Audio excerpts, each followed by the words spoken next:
is Naoki Yoshida. This is Fern Halls. And you are listening to Aetheryte Radio. Aetheryte Radio. Here we go.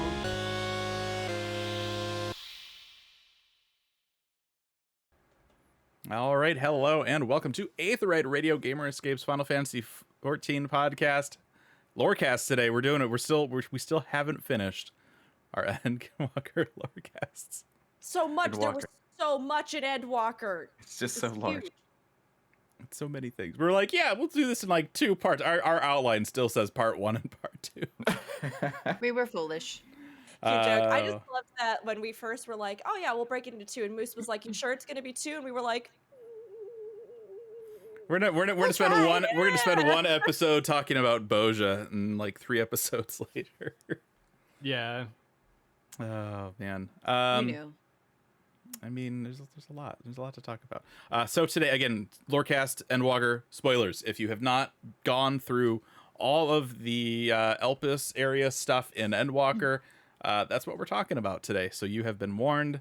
Rook Is somebody excited? You're already dancing. I'm so excited. This is my favorite part of the whole expansion. This was a gift. This was Very a good. gift. Very pretty. Yeah, not a whole lot of news going on. Apparently, Gabe Newell plays 14. He heals for his son, who's a tank. So that's And- cool. He plays it on the Steam Deck, so it's playable Yeah, on the he Steam Deck. has been playing it on the Steam Deck. So if you're one of the people that were lucky and got a Q1 pre-order, you can play 14. You can also sideload. Don't forget, you don't have to have it on Steam. So, Yep. but anyway, I don't have a Steam Deck, so I can't say Not anymore about it. until past quarter 2 for me. So Yeah, I reserved mine in like mid-January. I'm like, maybe we'll see Yeah. if I get the email anytime in the next like 5 years. yeah, we'll So- see. But yeah, so we're just gonna go ahead and dive right into things here. So last time we left off, we were getting ready. We were wrapping up Garlemald with Puddingway and his wonderful emotes and animations and just Puddingway. Whole being. So Yeah. great. Love Puddingway. I sat here for a second and we were wrapping up Garlemald, and then I went, oh right, there's that weird little return to Garlemald thing that happens. Yeah. Yeah. Alice says some words to Xenos. Uh-huh. It's one of my favorite cutscenes. One of my favorite memes I've seen actually is that cutscene. And she's like, hey, Xenos, look at me. And she just goes, bitch. I'm like, that's totally in character. I love it. It is. Yeah, I that love weird this. little return to Garlemald was like such a strange, bizarre little thing, but it was worth it for Alice just being like, hey, stop. And then exactly that. That was totally worth Yeah, it. yeah. That's exactly what happened. So we're going to start off Elpis. We're like, what's Elpis? This dude on the moon was like, Elpis. We're like, okay. So we go to the first and we do some crazy stuff. We go into the tower. Well, we catch up with a couple people first, which is, it's weird, right? You get into Endwalker and it's like, what kind of role is the first going to play in this story? Because it's very much just off to the side. Are we going to go back? Is it going to have any kind of major, story implications or anything? We just go over there and we see Lena and she's like, hey, what's up? And she's like, how's Catboy? Tell him not to overexert himself. And we're like, okay, we'll tell him. Too late. Yeah, too late. We see Reen for already like done did it. 2 seconds. And that's it. That's really all the interactions. Did we even see her? I don't remember. She flags Okay. the quest to go into the Yeah. Crystal Tower. And Yeah. I'm going to be honest, I forgot that she was even in here until I was going to like prep some of the notes for here. And I'm like, quest giver Reen. Oh yeah, she was there. Okay. I was honestly surprised they didn't have Gaia show up with her. I mean, I guess maybe because they Dependent on the consider story like, progression. Yeah, it like depends on if you've done raid stuff or not. But it really seems to me like those two as like a duo of characters could very much be big characters down the road if they decide to use them in that way. So I was a little surprised, and also I was sad I didn't get to see them being cute and girlfriends. But Right. At some point, we're gonna be able to go to the other reflections, and they'll have a bigger role. I'm sure. Of yeah. it. Yeah. I mean, it felt appropriate for us to just like barely touch base on this, right? I mean, the story of the first was the entire focus of the last expansion. And so to like have this moment where we do acknowledge the fact that that has been a part of our 10-year journey, but to not set like an entire chapter of the story on the first felt fine to me. Right. I was like, Mm-hmm. this is okay. This will play a role theoretically in the future, you know? It didn't bother me that much. Yeah, we're walking up to the Crystal Tower, and Range is like, "Please remember that we once lived." Die? They're still alive. Well, it was a quote, just- but never mind. I was trying I to be know. funny. I'm sorry. I'm sorry. I'm Just sorry, not my appearing in joke this just film. So you go into the Crystal Tower, and your thought is, hey, like we kind of know like an ancient that might know a little bit about what Elpis is. We imprisoned him in the Crystal Tower. I'm sure he's still there somehow. And because plot needs to be, you know, explained and stuff, we're just like, yeah, he's trapped in there, and we're gonna use an Allergan computer, and we're just gonna like boot up the Elpis app, and we have a little chat with him, and he talks just like a smidge about Elpis, and I think was it here where he says that you had met before? Was Yeah, At this part, yeah. It's a little weird the way it happens too. Like, though, like this whole scene, it feels kind of like contrived in a way.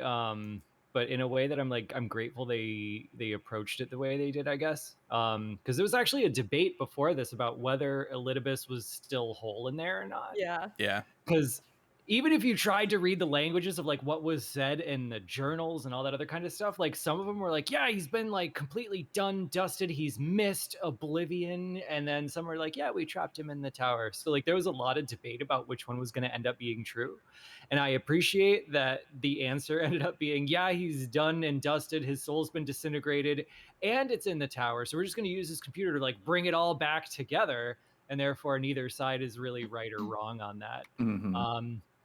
And then as we're talking to him, he's like, yeah, but you weren't there. Oh, wait, yes, you were. So it's kind of almost like the conjunction of time is hitting him at that very moment. But if that's the implication, I'm not sure. I mean, that could be because this comes into play towards the end of Elpis, but we get this line that basically says like, hey, like, you know, after you die, like all your memories return to you. So like this was kind of his moment where he's like, yeah, no, oh no, I do remember that. Yeah, no, that's right. Yeah. We actually had that way back with Grandpa in Charlian too, when he was giving us our magic lesson. Oh, that's right. Yeah. Yeah, with the whole paper ink thing. Yeah, But with him, it was a theory, and later on, they're like, no, he's right. Old guy, yeah. he's This correct. this is 100% a thing. I mean, it does make sense, right? Like, we at least have known for a long time that, like, the souls of Ascians can be stored in a thing or a site specifically. We've gotten all this stuff recently about things like that. And so him being in there, yes, I agree in that it felt contrived and, like, you could very much see how they had set this up. And yet at the same time, I wasn't mad about it because I was like, this is a thing that logically I would probably also exploit. You know what I mean? And then the ties that they even did in the dungeon previous to that, where because of the time travel with the Crystal Tower and the sort of Alexander throwback and all the stuff that had been integrated into the technology of this thing, the fact that it used to be used as like a portal to the world of darkness, like there's so much potential with this one giant tower to break the laws of all realities that it does make sense to use it in this way. And I was actually glad to see him again. And it's always that kind of question with time travel, right? How do these things all come together? Like, technically in this timeline, can we say that, yes, the past already happened, so therefore we were already a part of it? And yet, if we don't make the choice in the future to actually follow that path and become a part of the past, then, like, has it really happened? So, yeah, those little lines, the acknowledgement suddenly, I think it's a clever way to play into the time element, but also be like, yeah, probably 5 years ago, we didn't know this was going to happen. And it's always said So- like, oh no, time travel. Are we doing like Terminator rules, Back to the Future rules? Like what are people going to start disappearing out of a photograph we have? Like what's going to happen? Oh man, no, I made the same joke because I've been like an outspoken proponent against time travel because of how much it usually costs, like the narrative, the world setting. It's usually just, it does some damage.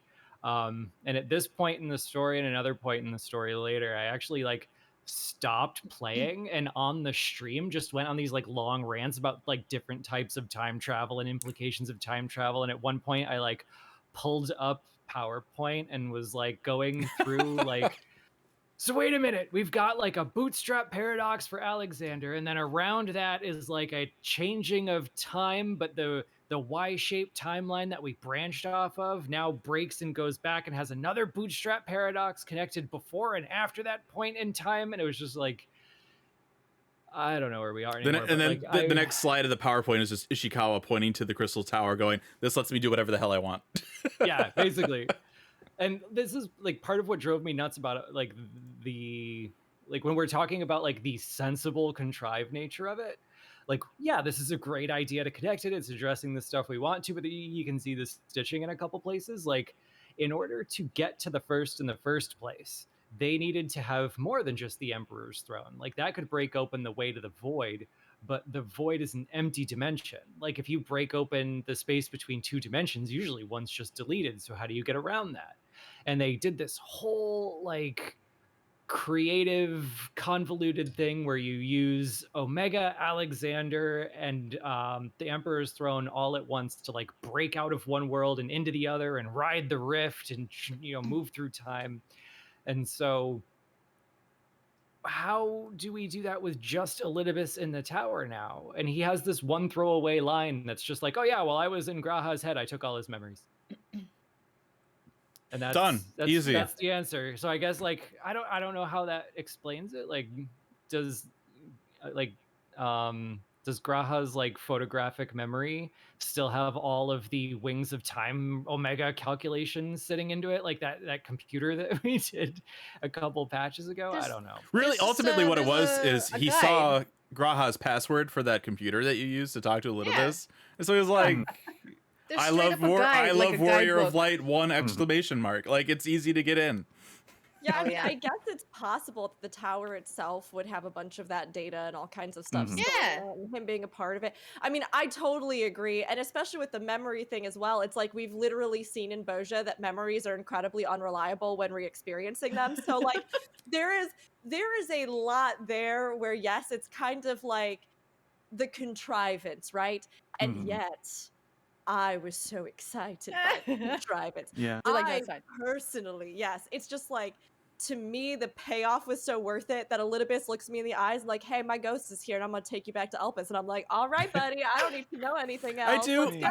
I do You wonder, know- right, in the development of this, obviously they Mhm. have like their major plot points, right? But I'm curious, because right now, like, they're working on the next expansion, right?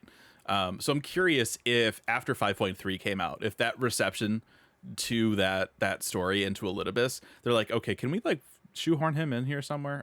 Yeah, we'll throw him in the Crystal Tower or something, and he'll help you go to this place.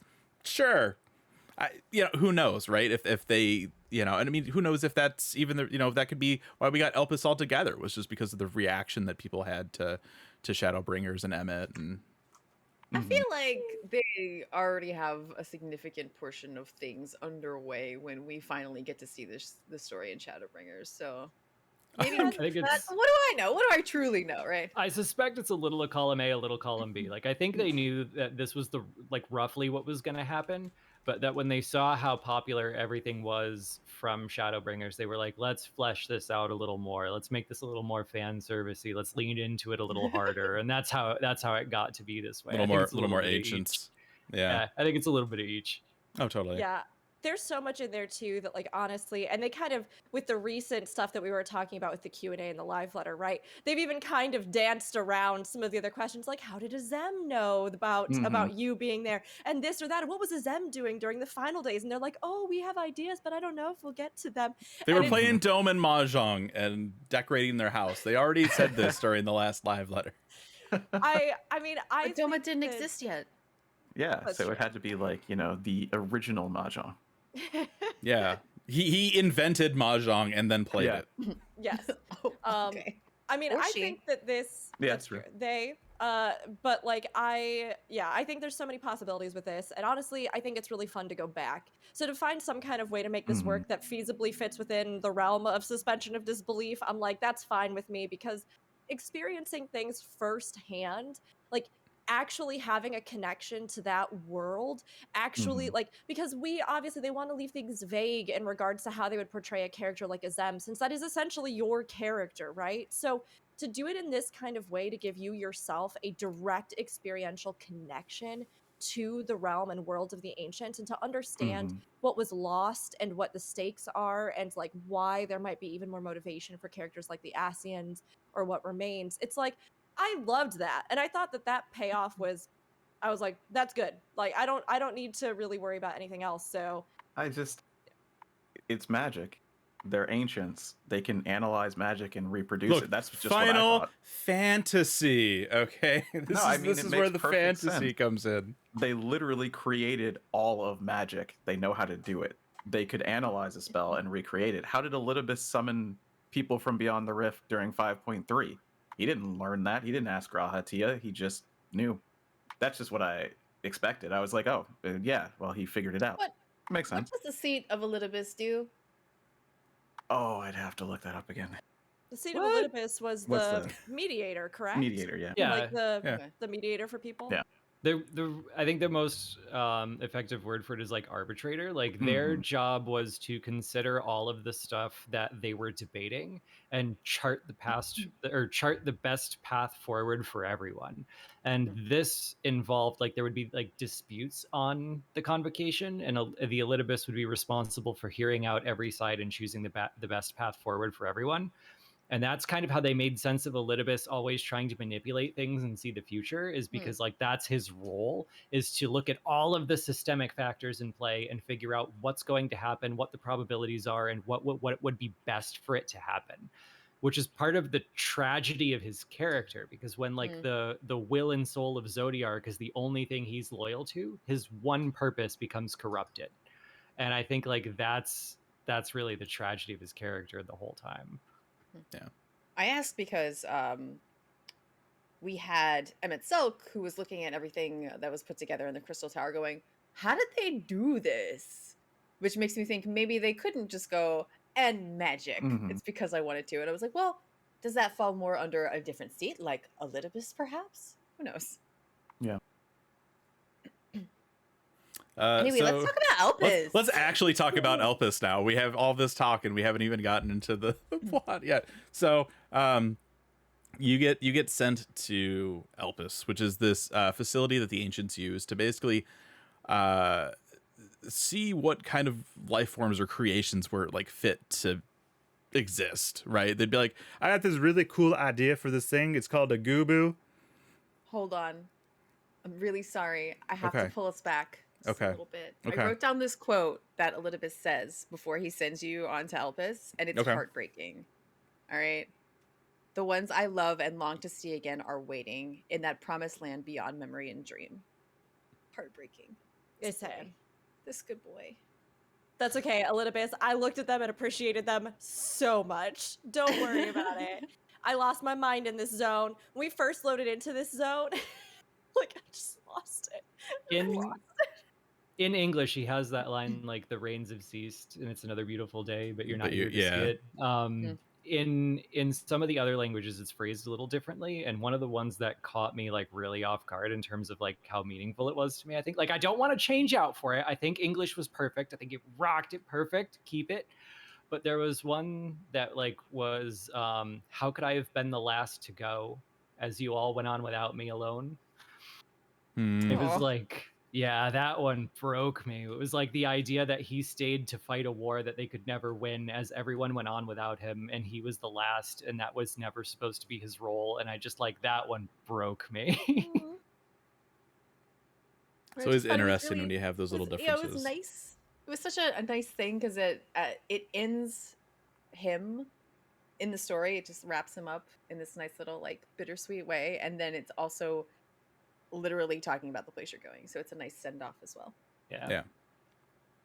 So you get to Elpis. It's basically a facility where they kind of, if you have like a creation like of a living thing, they basically take it there to like observe it and see if it's like cool to be like, yeah, I made this thing. It's like this shark. Apparently sharks are big right now. Everybody's making different types of sharks. I love that line. Yeah, everybody's making sharks right now. Sharks are so hot right now.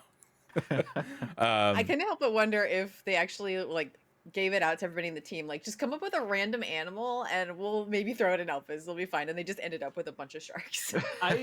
I took it back to my childhood because we always had like those weird phases, like where you draw stuff in elementary school and like, sharks catch on for a bit, UFOs catch on for a bit. Like that's what I immediately went back to.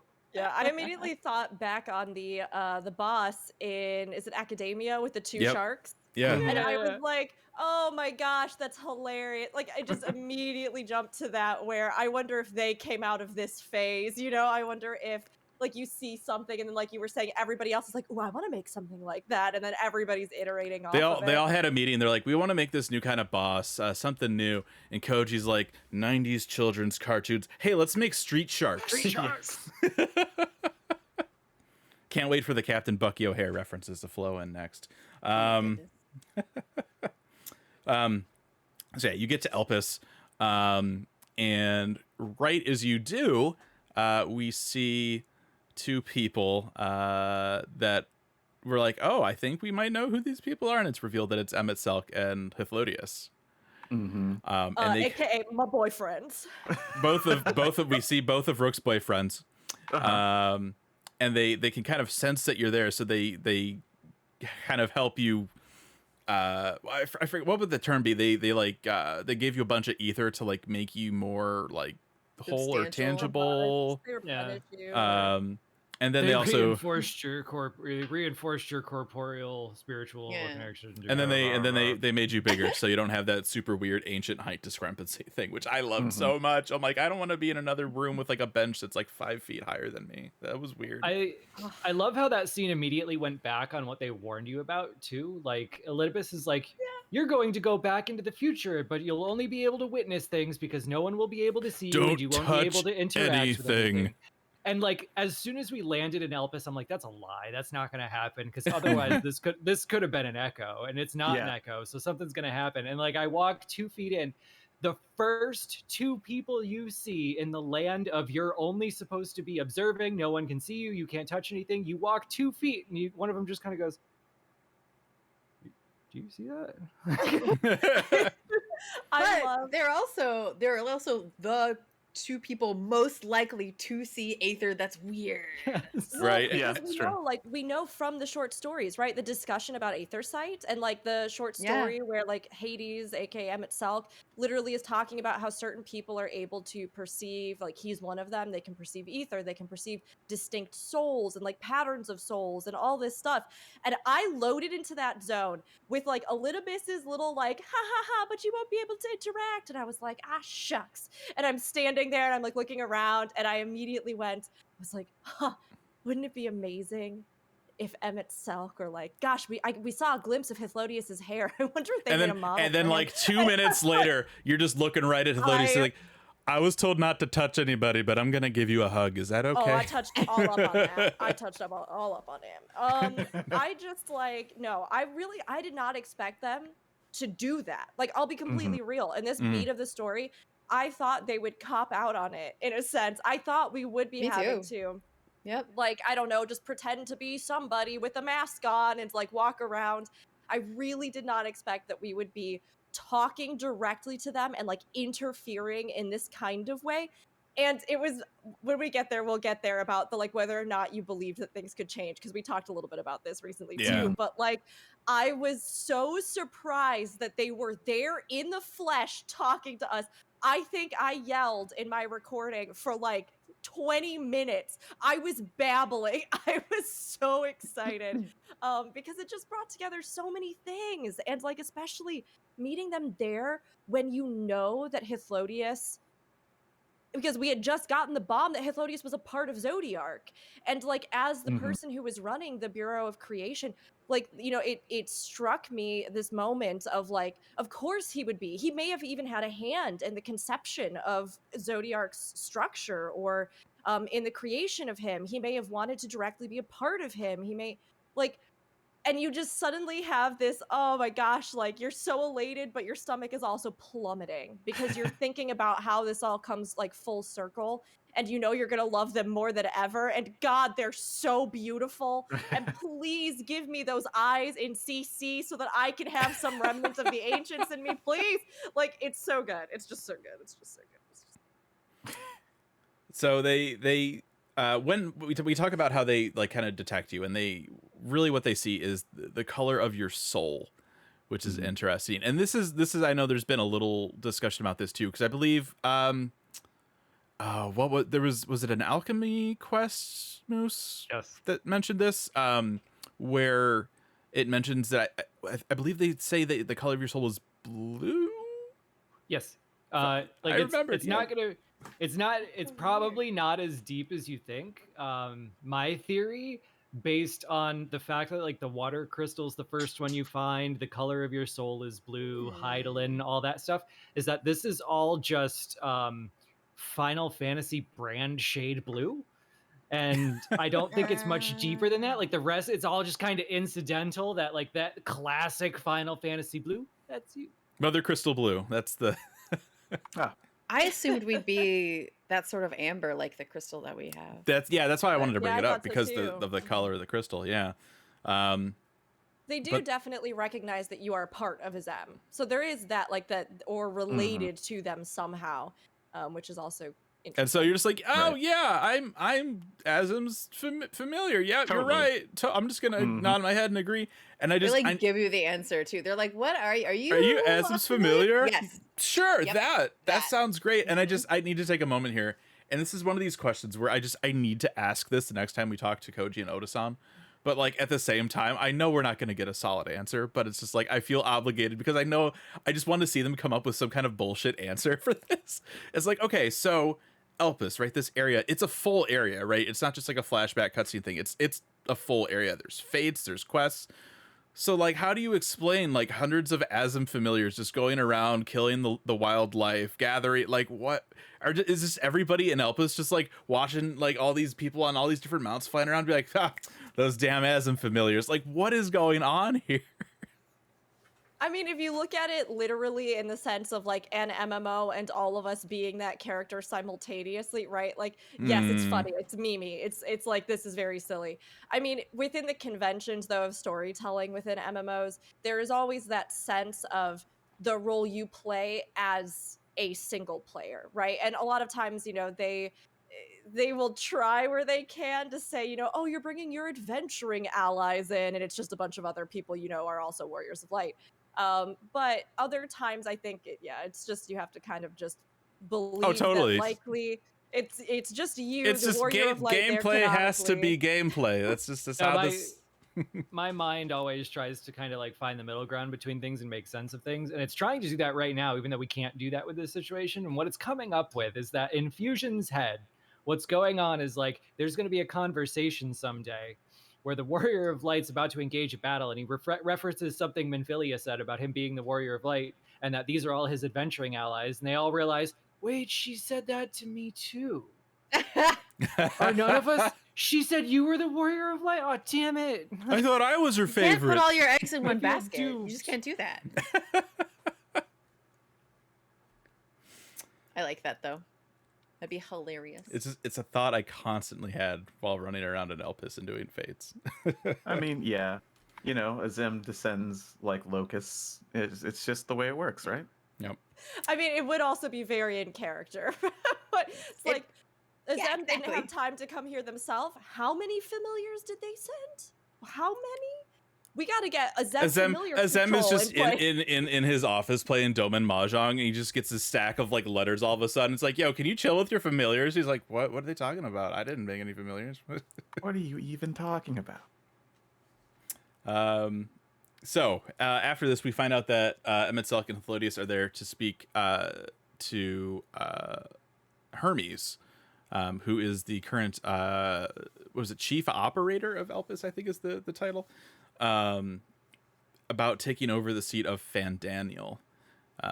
Because obviously we know that at some point, Fandaniel starts to be kind of a big important seat here in terms of the whole story. So you track Hermes down, but then you also come across one of his creations, which is a little bird girl. Okay, Rook's got a look. What's on your mind here, Rook? They just got me with her. They got me with her. Okay. I was like, this is the cutest little bird girl I've ever seen in my whole life. I was like, I love you. I'm going to take care of you. Don't worry. I'm a bird too. You and me. I'll love you forever. Anytime she was like, can we be friends? I was like, yes, you can be friends. We'll be friends until I die. Until the day my soul enters the live stream and is reborn. And even then we'll still be friends. I was just so invested. This is a silly thing. Her name does have connections to the zone and everything and the concept and ancient Greece and all these things, right? I was half convinced though that they were going to name her Ariel from the Tempest, like as a reference to the Tempest, because there is like a winged spirit that accompanies the lonely sorcerer. For anybody who doesn't know, this Shakespeare play, Prospero, and we get like Tempest references from Emet-Selch. So I thought for sure she was going to be named Ariel in this zone. It's such like a silly little note, and obviously she ends up playing a much bigger role. But I love her design. I just think she is she gets you. She gets you with the cute little speech pattern and everything. Yeah. I saw this little bird girl, and I went, oh no. This is going to be the character that is the cutesy wootsy, and I hate that character. I always hate the cutesy wootsy because it's done so terribly so often. But I actually did like Meteion. I didn't think they went too far with the cutesy wootsy on her. So good job. Yeah. I got nervous at first, but not like. I'd love to say I was nervous because I was like, oh, is this going to be what goes wrong? Is this the sound? I was just nervous because she like lacked boundaries. Like you talk to her for 30 seconds and she's like, hi, I see we have one thing in common. Share all your thoughts and feelings with me. And I'm like, I don't want to be your star twin from Escape to Witch Mountain yet. We just met. Yeah, I was kind of like, okay, like... This is right, and again, we'll try not to interject too many personal thoughts. I know we've had a couple comments about these through the Lorecast, but remember too, our review was spoiler free, so this is our time to kind of talk about this a little bit. Wasn't crazy about the bird girl aesthetic. I think in part because of like what Zen said, right? You had that kind of cutesy wootsy like little, you're like, oh, okay, this is gonna be like the most annoying character we've ever seen. Great, can't wait for her to say something and be like, hi, my name's me. Like it's awful, always awful in these RPGs, right? But it started off interesting. Starts off interesting, ends horribly, but we'll get into that as we go. There was one detail about her that I wanted to mention, because I think from like a storytelling perspective and using her as like a vehicle to obviously carry what she will eventually carry, one thing that I did really love was actually her speech pattern and the way that she's written. The idea that like speech as a vehicle for communication, right? The idea of like, how do we communicate to one another? How do we convey what we feel?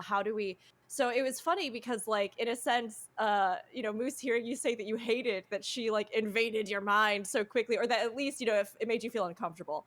I was almost the opposite, because I had this moment where I was like, emotion is something that's pure and that, is sometimes without the boundaries, or is hard to communicate with words, and to have like a being that feels and would connect primarily first and foremost through shared emotion versus like speech, which is how many of us have to just connect to and I think another. too, we can't feel what others feel. That's something we should mention is that she doesn't, the way that she communicates with you, like via that like kind of like telepathic thing, it's not straight up just like I'm talking in your brain. It's you're perceiving like her emotions and she can perceive your emotions, and you just understand like what that means and what that's communicating, which I thought was interesting. Isn't that sort of how the dragons communicate too? Kind of, I sort can't of. remember. I thought the dragons have just an- are super old, and so they have very few words because they don't want to waste their time on long Yes. sentences. I thought Okay. that was the thing with Linguist- dragons. Like linguistically, at least from what I know with dragons, their actual speech, yes, like over time it has become almost the kind of thing where, like, when you know somebody really well, right, you can almost tell what the other person is thinking without even, like, what they're going to say. You can finish each other's sentences. That whole like running gag where, like, when you get to know somebody really well, or you've been around for so long with somebody, like, the way that you speak to one another, you oftentimes almost learn to predict. So, like, with dragons having lived for so long, there's almost like a sense that they can predict even the patterns of speech, and so they continue to shorten down or like make things very, like, abbreviated in a sense when they're speaking to one another. But there is an interesting communication amongst dragons that does seem more emotional as far as the songs go, or the choruses, or the idea of the horde, and how Nidhogg was able to, I mean, essentially convert the emotional state of all the other dragons. And yet they're very ethereally dense. So you'd think that, I don't know, there's a lot there with the dragons that I think is really interesting. Mm-hmm. But yeah, I'm not sure.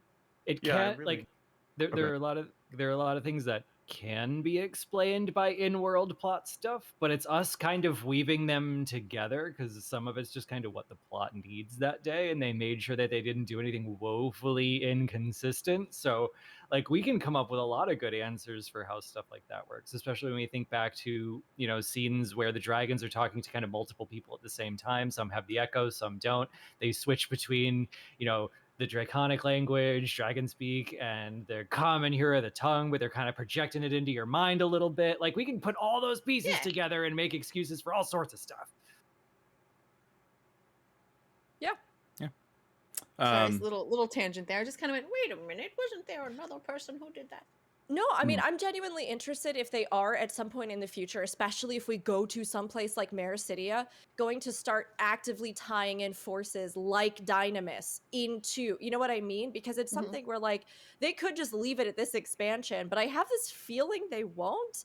And that this idea of Dynamis and how it's used, or how we may even use it in the future, in a role or in the rising of a civilization that's different from what the ancients had, that's not purely ethereally based, as research continues on this. Like, there's some interesting stuff there that I think they could tie in.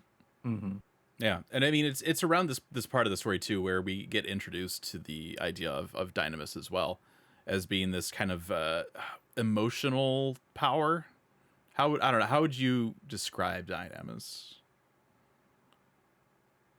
I mean, that's It's like sort of the cut and dry of it, right? It's, Yeah, yeah, it's an energy that pervades all that you can tap into, it seems. Because they also mention, like they make an allusion to dark energy almost. They say that that's right. they've detected it and they don't understand what the hell it is. And it's 68 whatever percent, just like scientists in the real world think that dark energy is that much percent of the entire universe. So I thought that was a nice little tie-in. If you string search, if you have like all of the mentions of everything in a game and you do like a little string search for just like dynamis and like all the words associated with it, there's only a few mentions. So you just kind of take what they Yeah. say and run with it. Yeah, it's this mysterious matter. It's people associate it with ether because they have effects on each other, but they're actually different phenomena. That it's there's a certain tension between them, like aether negates dynamis. So yeah. it's very weird to think about, but at the same time a lot simpler to think about. And we'll Like, if- definitely talk about that when we get to the sundering for sure. if there's a lot of it, emotion can affect it. But if there's a lot of it and there's ether, it can be negated. You can't notice it's there, but like it's just it's part of why Meteion is so, like, they say that she's so ethereally thin that she's barely there, and part of the reason is that if she wasn't, then she couldn't interact with the dynamis. Right. I think of it kind of like, so like when I was doing lore dives in the videos about the zones, right? Like, a lot of times there was this representation that has been seen in real worlds and real cultures of this separation of two ideas. Like, you see there's in the alchemy and all this kind of stuff I've talked before about, like the white queen, the red king. There's also a really fantastic nod in some of like the temple complex to some thoughts that come actually from like various spiritual traditions in India, where again you have these like kind of two forces where like one is oftentimes affiliated with dark, one with light, but one is more about like the actual like soul, universe soul, world soul, spiritual soul, and the other one is something that affects like direct change in the world, like an active force, more of a material force, those sorts of things, right? So like we see them draw this inspiration throughout the whole expansion and through you know, other areas as well, but the idea that like ether in a sense, I guess, although it does have this spiritual component or magical component as we think about it, oftentimes does seem to like reflect various parts of the like more physical world or even like the individual soul. And then this like current that runs through everything that kind of gives individual sentience, right? Whereas dynamis seems to be almost more of the like larger abstract universal kind of thing where there's like this shared emotional platform that's like more vague and connects on like a much smaller scale. I guess I envisioned it kind of like, you know, when you're in a room with people or you're on like voice chat with everybody and one person is having a really bad day and their energy just like comes through that microphone, like the vibe is so bad, it's bad vibe, and like everyone just slowly goes kind of quiet and is like, this is so awkward now and uncomfortable.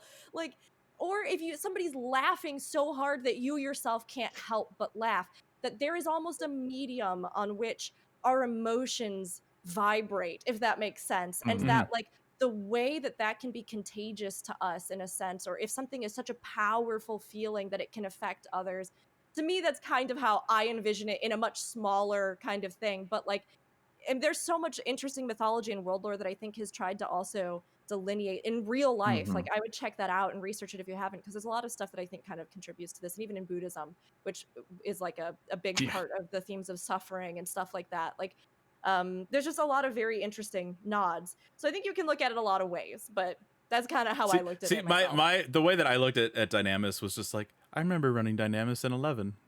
Because dynamis was the name the for word. Yeah. When they said the word, I was like, oh! I was actually in a voice channel and I yelled, like yelp, like I'd been struck in the face or something. People are like, what? They said the word. I can't tell you, but they said the word. And I have memories about dynamis. Oh yes. Oh yes. Timed nukes. That was the thing back in the day. Timed nukes. All right. I lost my place. I'm honestly glad that it's not the same thing, so that I can form new wonderful memories about dynamis. While you're finding your place, I'll just highlight the role of kind of the entelechy is the space kind of between those two concepts. And I think that's what's kind of the more important thing compared to what dynamis is, because we know it's a mysterious energy, but like the thing we're dealing with in the game is that something that is able to reach that energy, to interact with that energy, whether it's the Elpis flower or Meteion, is able to use it to convert emotions into tangible phenomena. So if Aether negates dynamis, therefore you can't just have powerful emotions and spawn things into being, which is kind of like the clincher of the story, which is why the threat has to come from so far away, and why we'll probably never have to deal with it in that exact way on the source again. So it gives us this huge, massive threat that also we probably won't ever have to deal with again under very certain specific circumstances. So as long as we don't run into anything that has the power to interact with dynamis to convert emotion into actual things, we'll be good, hopefully. I love that. I loved that. Like, I hadn't completely solidified in my mind exactly that role that she plays, other than like being able to, you know, manipulate it. But you're right, she does function as that intermediary between. It's also interesting to think about. The source has been rejoined a few times, as we know, but the shards haven't. So dynamis is effectively more effective on the shards than on the source, theoretically, as well, when you think about it that way. Yeah. Because everyone's thinner. So Thinner. And we did have it confirmed. We had it confirmed recently in that Q&A that when they were talking about Vinat and her choice to separate the world, right? That she purposefully seemed to do it with the hopes that people with thinner ether could manipulate dynamis. So like it is one of those things where Gosh, that scares Yeah. me a little bit because now Right. I'm like, yes, Moose, there's no threat. Are we the threat? Like, I was oh no. Uh-huh. as you were talking about it, I was running the exact opposite way with it because they spent Mhm. a lot of time this expansion showing us that there was like for all the huge differences we made between us and the ancients, and we'll see this Yeah. immediately in Elpis. We ain't all that different. As we're wandering around Elpis, we're seeing people with the same like petty conflicts and grievances and awkward love lives and bitterness. And like we're seeing people. There's just freaking people. Mhm. And we're seeing that like the amount of ethereal density you have is simultaneously this really big important thing and completely irrelevant. Mhm. So like they've had to do the same thing with the people of the source and the other shards because we're supposed to have this like sundered humanity united thing, but also it's like we're not talking about that we're 7 times rejoined. Yeah. We're halfway back to what we were, but also the narrative of the story has to be that that's still worth something, that we don't need to be ancients to fix the problem. Like I think if we needed to become a Zem again in order to fix this, it would undermine the whole Yes. narrative of the story. So now I'm sitting here thinking about, while you're talking about, well, they're thinner so they can interact with dynamis more. I'm sitting here like, oh, that's why they're as powerful as us, because their hope counts for more. Like, Mhm. there we go. We're all Yeah. evened out. We're all equal Yeah, again. yeah. Exactly. Yeah. Right. Yeah. It's Yeah. like a mixture. That's cute. Their hope counts for more. It does. I mean, yeah, it's a strength that's unique, right? Like, and when you look at the world as a whole, the idea of ethereal manipulation, even when you look at the Garleans, right? Their Mhm. whole empire and this, warfare, this retaliation came from this discrepancy between having magic and not having magic in a world in which at least ethereal manipulation, as we think of it as magic, was really the like end all be all standard of the greatest power you could wield, right? So to have this thing where, yes, the ancients in and of themselves, because of that, it's like, of course they'd be way better. We should all just be ancients. Like, you could just make a shark. Like, that's awesome. And that idea is just, everybody gets so excited by it. I myself do. And yet, this idea that, like, thematically and as a greater metaphor as well, I love this because, like, the idea that our emotions, the idea that like there are many strengths to be found and emotional strength is one of them, I think is Mhm. like a greater metaphor, and especially with the themes of like struggling against depression or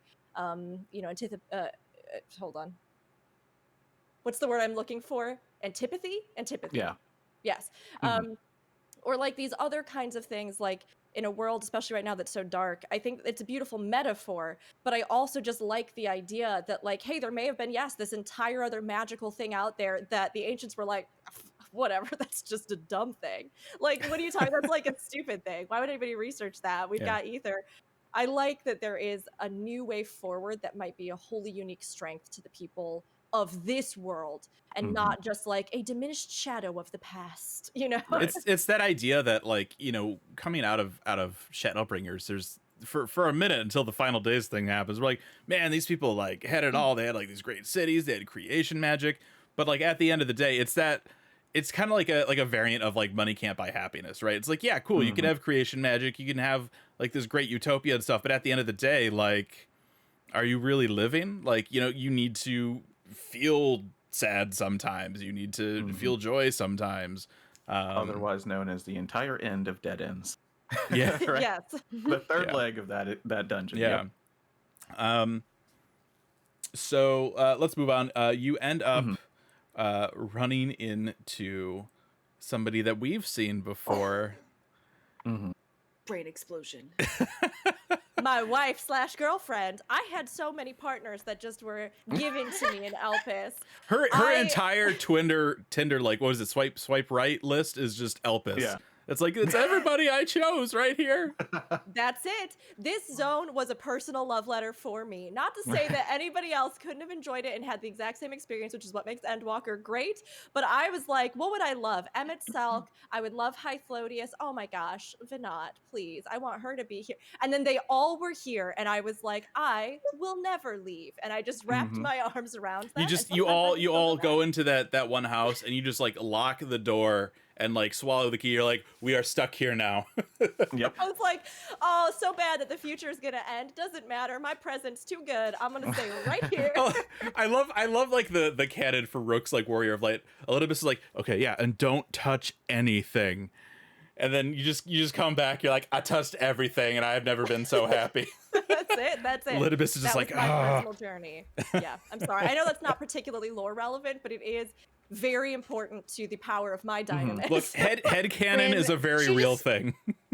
She just drops it too. Vina just drops it like, oh yeah, I was a Zem once, and my brain exploded. I was like, she just said that like it doesn't freaking matter. She says that just casually, and then she looks at you and go, yeah.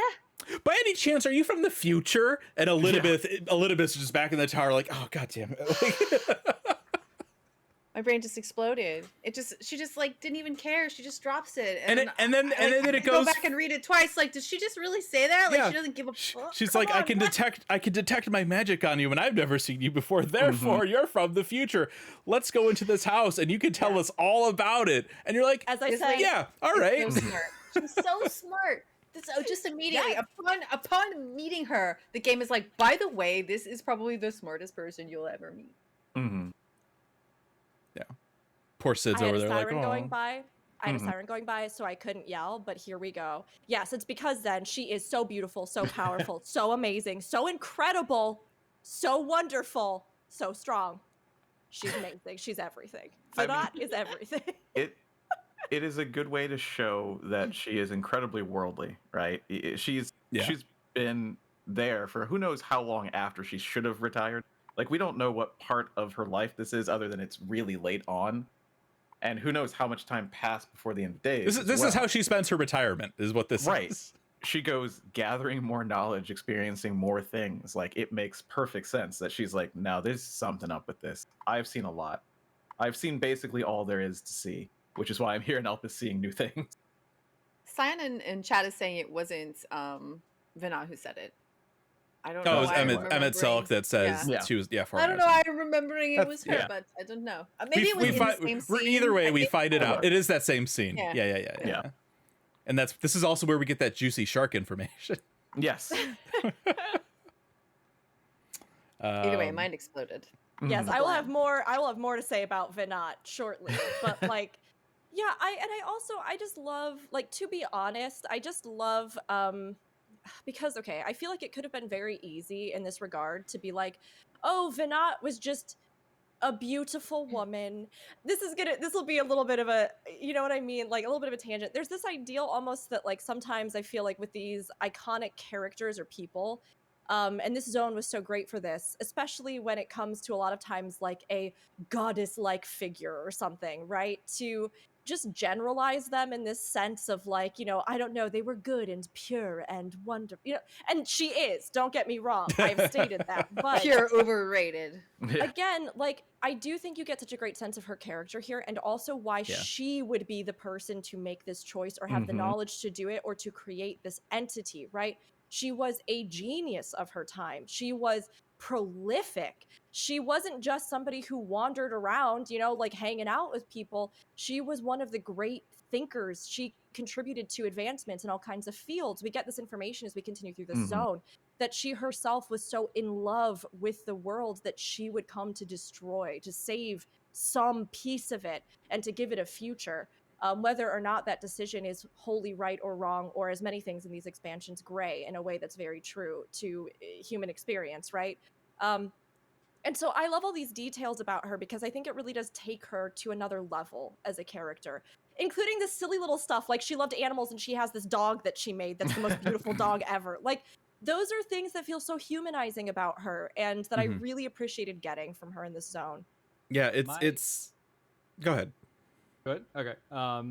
My reaction to this, I think the thing that I latched onto was that we have been built up for so long to see them as these bitter enemies who went to a civil war and tried to tear each other down. And like, that's the impression I think that we were like ready to go see. And I was shocked by us getting there and realizing again, they're just people. And not only are they just people, before this all happened, they were like friends. So it was surprising for me to show up and just walk in on a regular average day, and you're walking across Elpis, and here comes, you know, Hythlodaeus, Vina, And she just walks in like, hey, Hythlodaeus, looking good. How you doing? Great, Vana. I hope you're having a lovely day. I am. And Hades, you're here too. You look like shit. How's my replacement? Worse than you somehow, my best friend. Like, it's just so weird. Nailed it. Absolutely 100% accurate. Yeah. Mm-hmm. I love how it's just like kind of sprinkled out throughout this part. Every so often, Emet-Selch's just like, these asms just keep messing with me, man. Yeah. Like, there's always something with the. I love it. It's part of like the requirement when applying to be ASM or being chosen to be ASM. It's like, see this guy over here? See how grumpy he is? Can you keep him like that sort of level of grumpy, but with like love? Can you Maintain do the that? grumpiness. You're yeah. in. Yeah. So yeah, you essentially, you all get together, you sit down, they talk to Hermes about taking over for Fandaniel, because the current Fandaniel has basically, he's like, he's good, he's done, and he's basically gonna return to the star, which means he's like, I'm gonna retire, but also like just die. And Hermes takes issue with that because he kind of sees more value in living and stuff. And then they kind of turn to you and they say, so what's your deal, Asm's familiar? And you go, well, let me tell you some stuff. And then Emet-Selch makes an underwater city and all this stuff. And it comes back, it fades to black. And then it comes back and Emet-Selch's like, I would never do that. What the hell are you talking about? Like, that's insane. And then Vana and Hythlodaeus are like, I mean, I don't not believe him. I couldn't believe this scene. This scene is the scene that honestly, for a second, I wasn't fully bought in, but I had a moment where I went, oh my gosh, we are going to change the future. And it was like, because although from every single narrative structure, I was like, I know this can't be a thing. That would be a ridiculous thing for them to do. That would be something that I can't even conceive of. Like, no other game story would try to do this. But there was this moment where you sit there and you tell them everything. And in my brain, I was like, but how then would our timeline happen? And then on the other side, I went, they're gonna change it. I can have them as boyfriends and girlfriends and they friends in real life. There'll be one day I can love them in real life. And then of course things happen. But there was this one moment where I was like, I can't reconcile how this will play out with us being this upfront. And like all the information that you get from these scenes, even just about like the convocation and the seats and Fandaniel. And again, yes, this like lifespan thing, which is a whole other huge lore thing that's put into this, where it just like they choose when they want to die and return. All this stuff that was like this huge storm. And then we get to this scene where you're literally just sitting there like, well, here's the future. And I was like, how do you make this all work? How does this all come together? You know? There was a part of me that, like, when the scene happened, I'm like, well, they're not going to change anything, but also, like, why are we telling them all of these things? Like, this is going to, like, mess stuff up. Like, this is, like, time travel rule breaking #1. Like, you don't go back in time and just tell them all of this stuff. I was comforted. Yeah. Like, this is, like, like, Shadowbringers really like destabilized my understanding of how time travel works here, because we had already set some very clear, very sensible rules in Alexander, where everything from 10,000 years before Alexander to the quests after Alexander had always been that way as far as the timeline as it exists now is concerned. They played this whole thing like all time is happening at once, time's an illusion. If you change one thing, you change it everywhere all the time. Like, there's one 4D block, and that it is what it is. What happened. And so while we were sitting there and they were going through this, and we were told explicitly, like, okay, nothing will change because they can't see you. And now they can see you, and you're like, okay, well, I can't change too much. And then he sits down and he's just like, yeah, so here's all of history. Here's your almanac. And 1.0 didn't do so great, so then they rebranded to 2.0. And Oh my God. And I'm like, yes, Alexander rules are back, because there's nothing that can happen except Right. what, all the other expansions still have to be canon. Mhm. So what happened. How did this happen? How doesn't this change the future? Because it always happened. Yes. Yeah. Yep. And I'm like, I Yep. was so comforted by it. I And in was a just- way, oh, go ahead. Oh no, I was just gonna say I was with you there. I was just excited to see how it didn't matter. Right? Mm. How Yes. would it not matter? That was what I was excited for too. And I Mhm. feel like for this section, this is where Rook and I end up on the same page, because at first we were having totally different experiences. Like I got to Elpis and I was like, oh my god, more time travel for the sake of fan service. We're doing it for fan service. So like, it wasn't like a love letter to me. It was me recognizing that it was a love letter to other people and accepting that. Like, I Rook's had just to over there accept- like fan service. This was my fan service, yes, and I embraced it. like, Exactly that gesture. Nobody listening to this in audio format is going to see what Moose just did, but that was it. That was it. and so like, I felt like it was one of those times where it's like, I hate it, but I'm glad it happened. Like, it's Mhm. so good for the game. It's so good for the brand. There are so many people who are going to be happy by this, and I have to just expect that, or I have to accept that it's not for me. And so Yeah. when we got to the scene that we're discussing now, this was like the moose tax. This was the apology. This was like the thing that made it worth everything. Because after all that fan service, I mean, I've been defending Hythlodaeus since 2.1 Mhm. against these huge swaths of the fan base that want this M. Night Shyamalan twist where it's like, good guy, bad? Mhm. And of course, like, why wouldn't you? The ancients are cool, the Ascians are cool, and everyone's mad that they can't be cool and powerful and immortal and beautiful because Hyland ruined everything.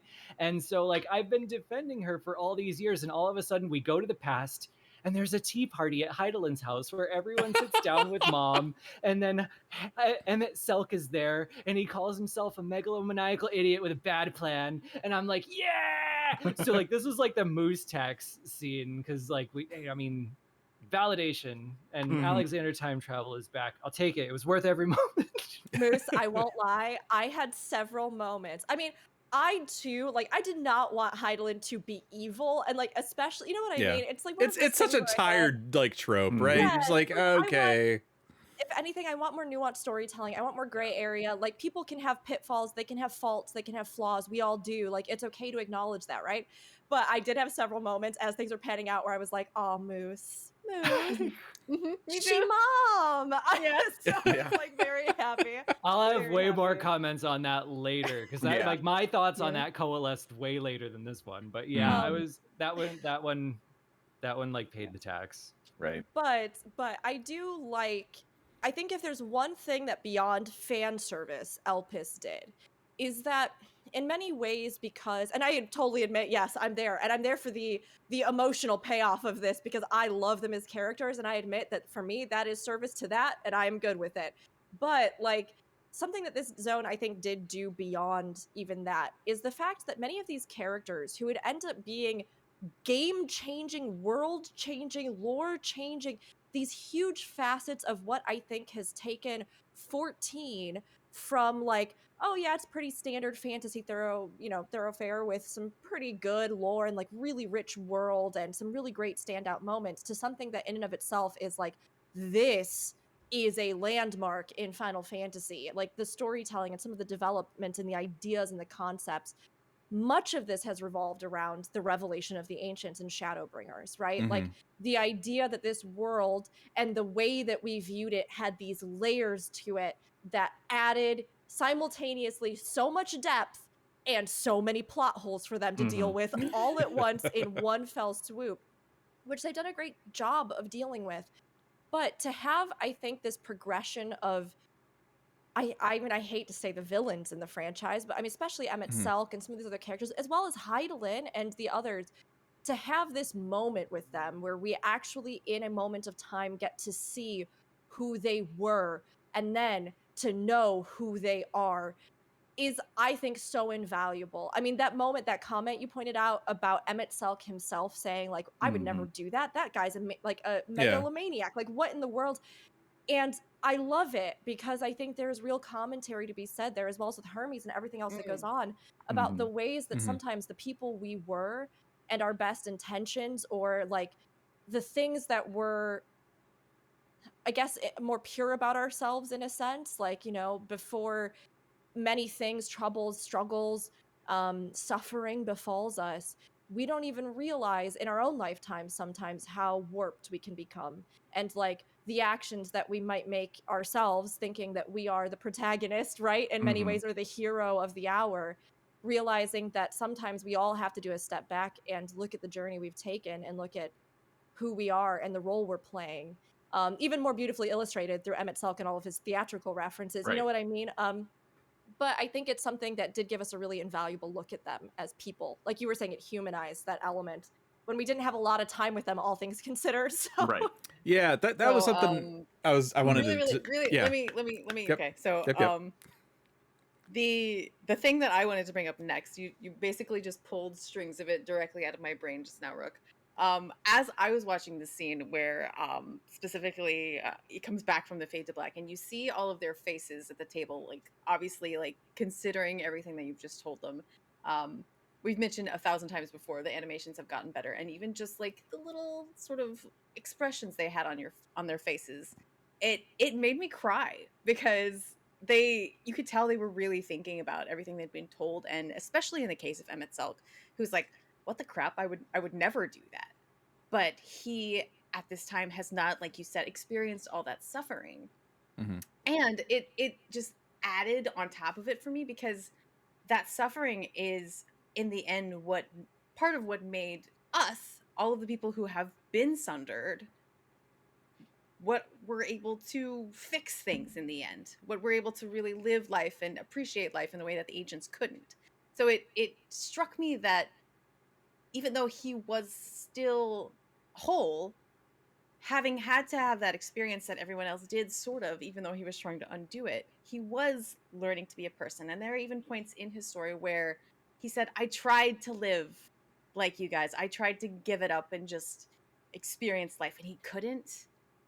It Yeah. was more sad upon more sad. But I just realizing that all at the same time, I was like, oh my gosh, this is so much. And it just started by seeing their faces. Yeah. One of the things I was going to say, and we talked when Brooke mentioned not really spending a lot of time with the characters in Elpis, right? You know, considering like the story as a whole, right? It's interesting because obviously with Shadowbringers we spent a lot of time with Emet-Selch, and then we had, you know, the Amarot reveal, and for me, I think for me that's still the height of 14 storytelling for me is that last part of Shadowbringers. And so there's a part of my mind that definitely, like, when we get to Elpis, it's just like, this is just fan service, and we're going to weave it into the lore, and we're just going to develop the characters a little bit just in time to like take them away. At least like with Hythlodaeus, though, it's weird because we finally see like her or like Venat, right, in the beginning of Endwalker. So it's, you know, she's not just contained to Elpis, but I don't know. It's one of those things where I really did like her as a character, and I wish we had a little more time with her. But technically, we've also had like 10 years with her, so it's kind of weird. But yeah, I think for me, a lot of this zone felt very fan servicey. Not that that's necessarily a bad thing. But I, you know, it's one of those things like I want to be like a fly on the wall in like the writing room, right, to see like how things evolved during development, because obviously like as the patches for 5.x were coming out, they got feedback, and they could take that feedback and use it to affect the story that they were working on for 6.0. And so I'm curious, you know, how players, you know, reacting to Emet-Selch, reacting to Hythlodaeus, reacting to that 5.3 patch with Elpis. I'm curious how much of an impact that had on how much time they focused on certain things in this expansion. Well, I will say, oh, go ahead, Aldino. Go ahead. I was just gonna say, I think that, yeah, there's a lot of the talk about, you know, like fan service and changing or influencing what they may have wanted to do, and I think that, yeah, they should have been doing that. To me, an MMO or a live service game is a conversation with your players. You're not just dictating, okay, here's the stuff you get. You have to adjust. Well, Yeah. If you don't adjust, you are destroyed. So it's a conversation, and they were listening. And I think that the reaction that we're seeing in Rook and in a lot of other people is just, yeah, they actually heard the right thing. So I know nobody's like, oh, it's fan service garbage. Like, I wish they wouldn't have done that. But like, yeah, it has to happen. It better happen. Or you're making the wrong game for the wrong people. I totally agree. I think that's a huge element. And I also want to make an argument for Elpis. I think it does a lot of things at once, fan service and fan demand being one of them. But I also want to make an argument for it that's larger than that, because there is a true sense that we see even in present day, more important than ever now, that people tend to idealize the past. That there is this sense that, like, you know, God, make America great again, right? Like, there is this sense that, like, the past itself holds something that we've lost in our own debauchery or terribleness or, you know, whatever it is, right? And that there are periods of time that people continuously misinterpret over and over and over and use to put down, to judge, to hold up a standard that in and of itself is not even factual truth, right? We saw this even in the oh my gosh, the quests that drove you nuts, Fusion, with the you know what I'm talking about in the Craft and Gathering quest, where they're talking about the past and how it's misinterpreted. Oh, the little rat boys. The choice that you can make. Oh, the canonical. But, yeah. I was like, I have no idea what you're talking about. Yeah. That there is a misinterpretation. We even see it with Emet-Selch, who himself misinterprets the memories of his past and cannot let go of them to make way for the future. We see it with Meteion, who gets stuck in a moment believing that all suffering is all existence. Like, there are these great themes of, I think, like, understanding the state and the truth of things, right? I, like, even this past month has been Black History Month. I found an amazing book by this incredible author that's about, like, Black history in the Tudor period. I have learned so much. I have been reading about all sorts of different things, right? It's like, to me, Elpis is that. It is the crux of this idea that, like, there are those who might believe that our world is better for an era that we may not even know the truth of. And we can never have the luxury of experiencing it ourselves. We can never see the truth of it. We can never understand it. All we can do is hypothesize. And many times, even the best scientific guesses are wrong in some way, right? So it's one of those things where, to me, this felt like it is part of a bigger thing. It's beyond fan service, because in many ways, it is an important part of the world and the message to say, like, we cannot idealize what no longer is. We have to look forward together. We have to understand that imperfection is in all of us. We have to understand that our struggle and our strife is just as valuable as our joy and our happiness and what we consider to be idealized. And the society of the ancients is based off of the entire concept of Thomas More's utopia, which is both a satire and possibly a realization of a pure, true world. And in and of itself, that's a huge statement, right? Like, it's amazing. And that's where Hermes comes from. And that's where these emotional things come from. The idea that their society was flawed. So, sorry, this is my TED Talk. But I want to make a larger, just, I guess, statement about Elpis, because I do think that just to sweep it under the rug as fan service is a disservice to the actual themes and message that I think it can communicate in this zone. So that's it. Thank you, everybody. I'm actually sitting here going, oh, I guess it was fan service. I didn't view Elpis as fan service at all. I just didn't. I mean, it was good narratively. Don't get me wrong, but it definitely was like, hey, remember all those characters you liked? Here they are. Like, that's all I'm saying. I'm not saying that it was necessarily bad. Meteion was bad. Meteion was horrible. But that's a whole other thing. I'm so glad that we found someone that is even more, like, prone to mercurial philosophizing than I am. This is amazing. Thank you, Rick. No, Moose, I love talking with you. You get me going. This is like where I was like, fan service jokes aside, I believe that when a game has millions and millions of players, you have two options. You can appeal to the lowest common denominator and just appeal to emotion, exciting, no stands, no complexity, you know, like, not to take a pot shot, Fusion, don't hate me, but not to, like, you have two options. If you want to appeal to everyone, you could go like full Marvel Cinematic Universe, which doesn't always have the deepest philosophical themes. Some great social commentary. I've made him mad. So you could either appeal to the lowest common denominator, or you can strategically disappoint small groups of people in a nice rotation. Oh, absolutely. I totally agree with that. I've come to accept that there are parts of Final Fantasy that are strategically disappointing me for the betterment of the product, for the all the millions of people who are gonna love it, and that's good. And there are times that I won't be disappointed, and everyone else will, and that's okay too.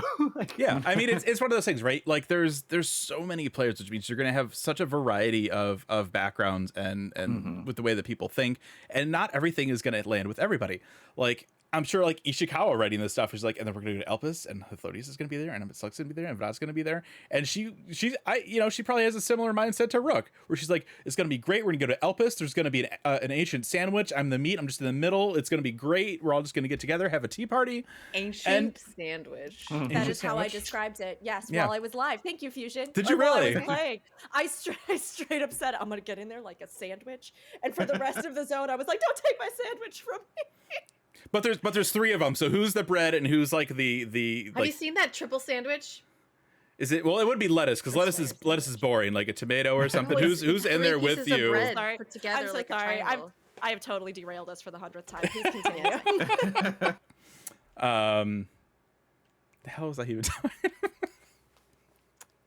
Fan service. That good fan service sandwich. Yeah, that but I have like, not left. yeah, Yes. I mean, everybody's gonna have different reactions to everything, right? And that's fine. Like, some people love Meteion and the way that worked. I thought that the culmination of 10 years to be like, oh yeah, it was this little bird girl. I thought that was stupid as hell. But some people loved it, so that's fine. It clearly was not for me. Yeah. I mean, we're about to talk about that soon, so Yeah, let's move on a little bit to that. So we have this discussion. We basically tell them everything, which is okay, sure, yeah, maybe things will change now. Everything's great.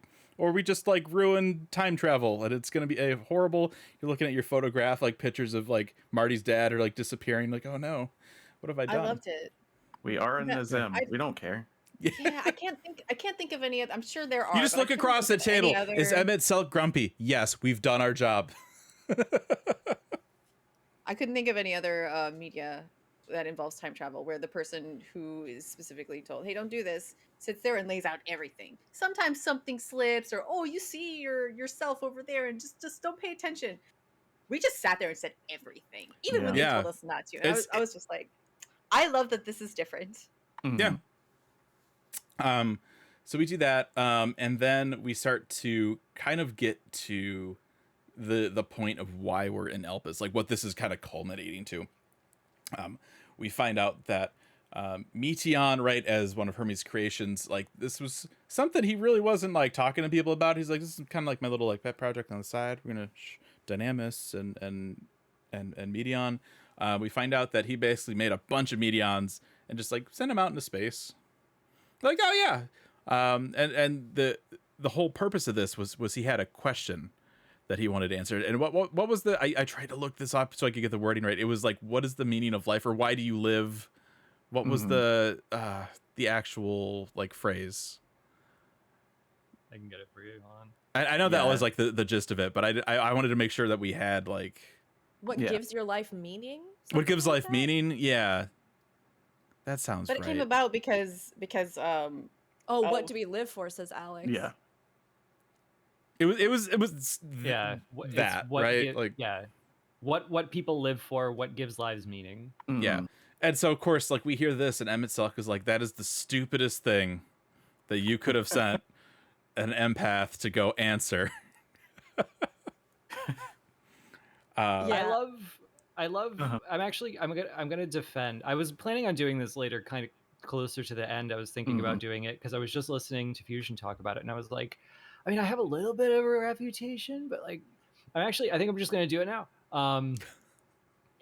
It really doesn't matter what the sound is. Like we know the sound is the sound, so it didn't really matter what it was gonna be. So to get to the 11th hour and have it just be this thing they just introduced 5 minutes ago, and it's heavily tied into all these thematic things really conveniently, and it's this weird bird girl like, welcome to Final Fantasy, bro. That's how it always works. Well, right, and I also Go finish your thought. And so when we get to this point and we find out that like it's just this guy who has this big plan and he creates this new thing and asks some profound question, everyone looks at him and goes, did you consider your phrasing and what might happen if that glitched out? And he's like, oh, beans. Like, that is very human. That is a very human way for the end of the world to come about. Sure. You may as well call him Sid, honestly. You know, like it's just something that a Sid would do in a Final Fantasy. Yeah, I think Oh, I was gonna say it's the antithesis to the answer we get, right? Mhm. Answer together. That life and meaning and all these things that get through the song, right? Together we can come as close as possible by doing these things together, versus the idea of doing things ourselves. And like there's even great discussion to be said about Emet-Selch, Venat, all the choices that they made, right? There are times where we as individuals have to act and we have to act alone. But this idea that somebody was out there suffering and that this boy, oh my gosh, I have so many things to say about Hermes and we can get more into it later, but that this guy was so wrapped up and so absorbed in himself and his own individual struggles, and he refused to open up to others, largely because of the pressure of his society and many other things, right? But he got so isolated that he was like, well, I'm just going to use all my knowledge to ask this super dumb thing. And like, when you think about all the times that like we ourselves get so absorbed in our own plight, our own problems, we cut ourselves off, we isolate ourselves, we don't look out for or reach out for help. We have this moment where like we think the state we're in is just the end all be all, and the dumb stuff you do when you're in that state, like especially if you deal with anything in, you know, like a greater mental health capacity, right? Like it's like, yeah, sometimes you ask really stupid questions and then you use the answer to justify the stupid things you're doing to ruin yourself. And that feels like this, you know? It's a stupid question. I don't think it's a stupid question. It's not. It's a desperate question. Desperate I really don't question, think it's yes. a stupid question. He's in this society where he doesn't feel like he's part of it. Partially because of all of the ideals that he feels like an outcast. Most of the rest, Mhm. most of the rest of society seems to share, and he's taken the time to stop and question, and be like, "How can we kill these creatures we make?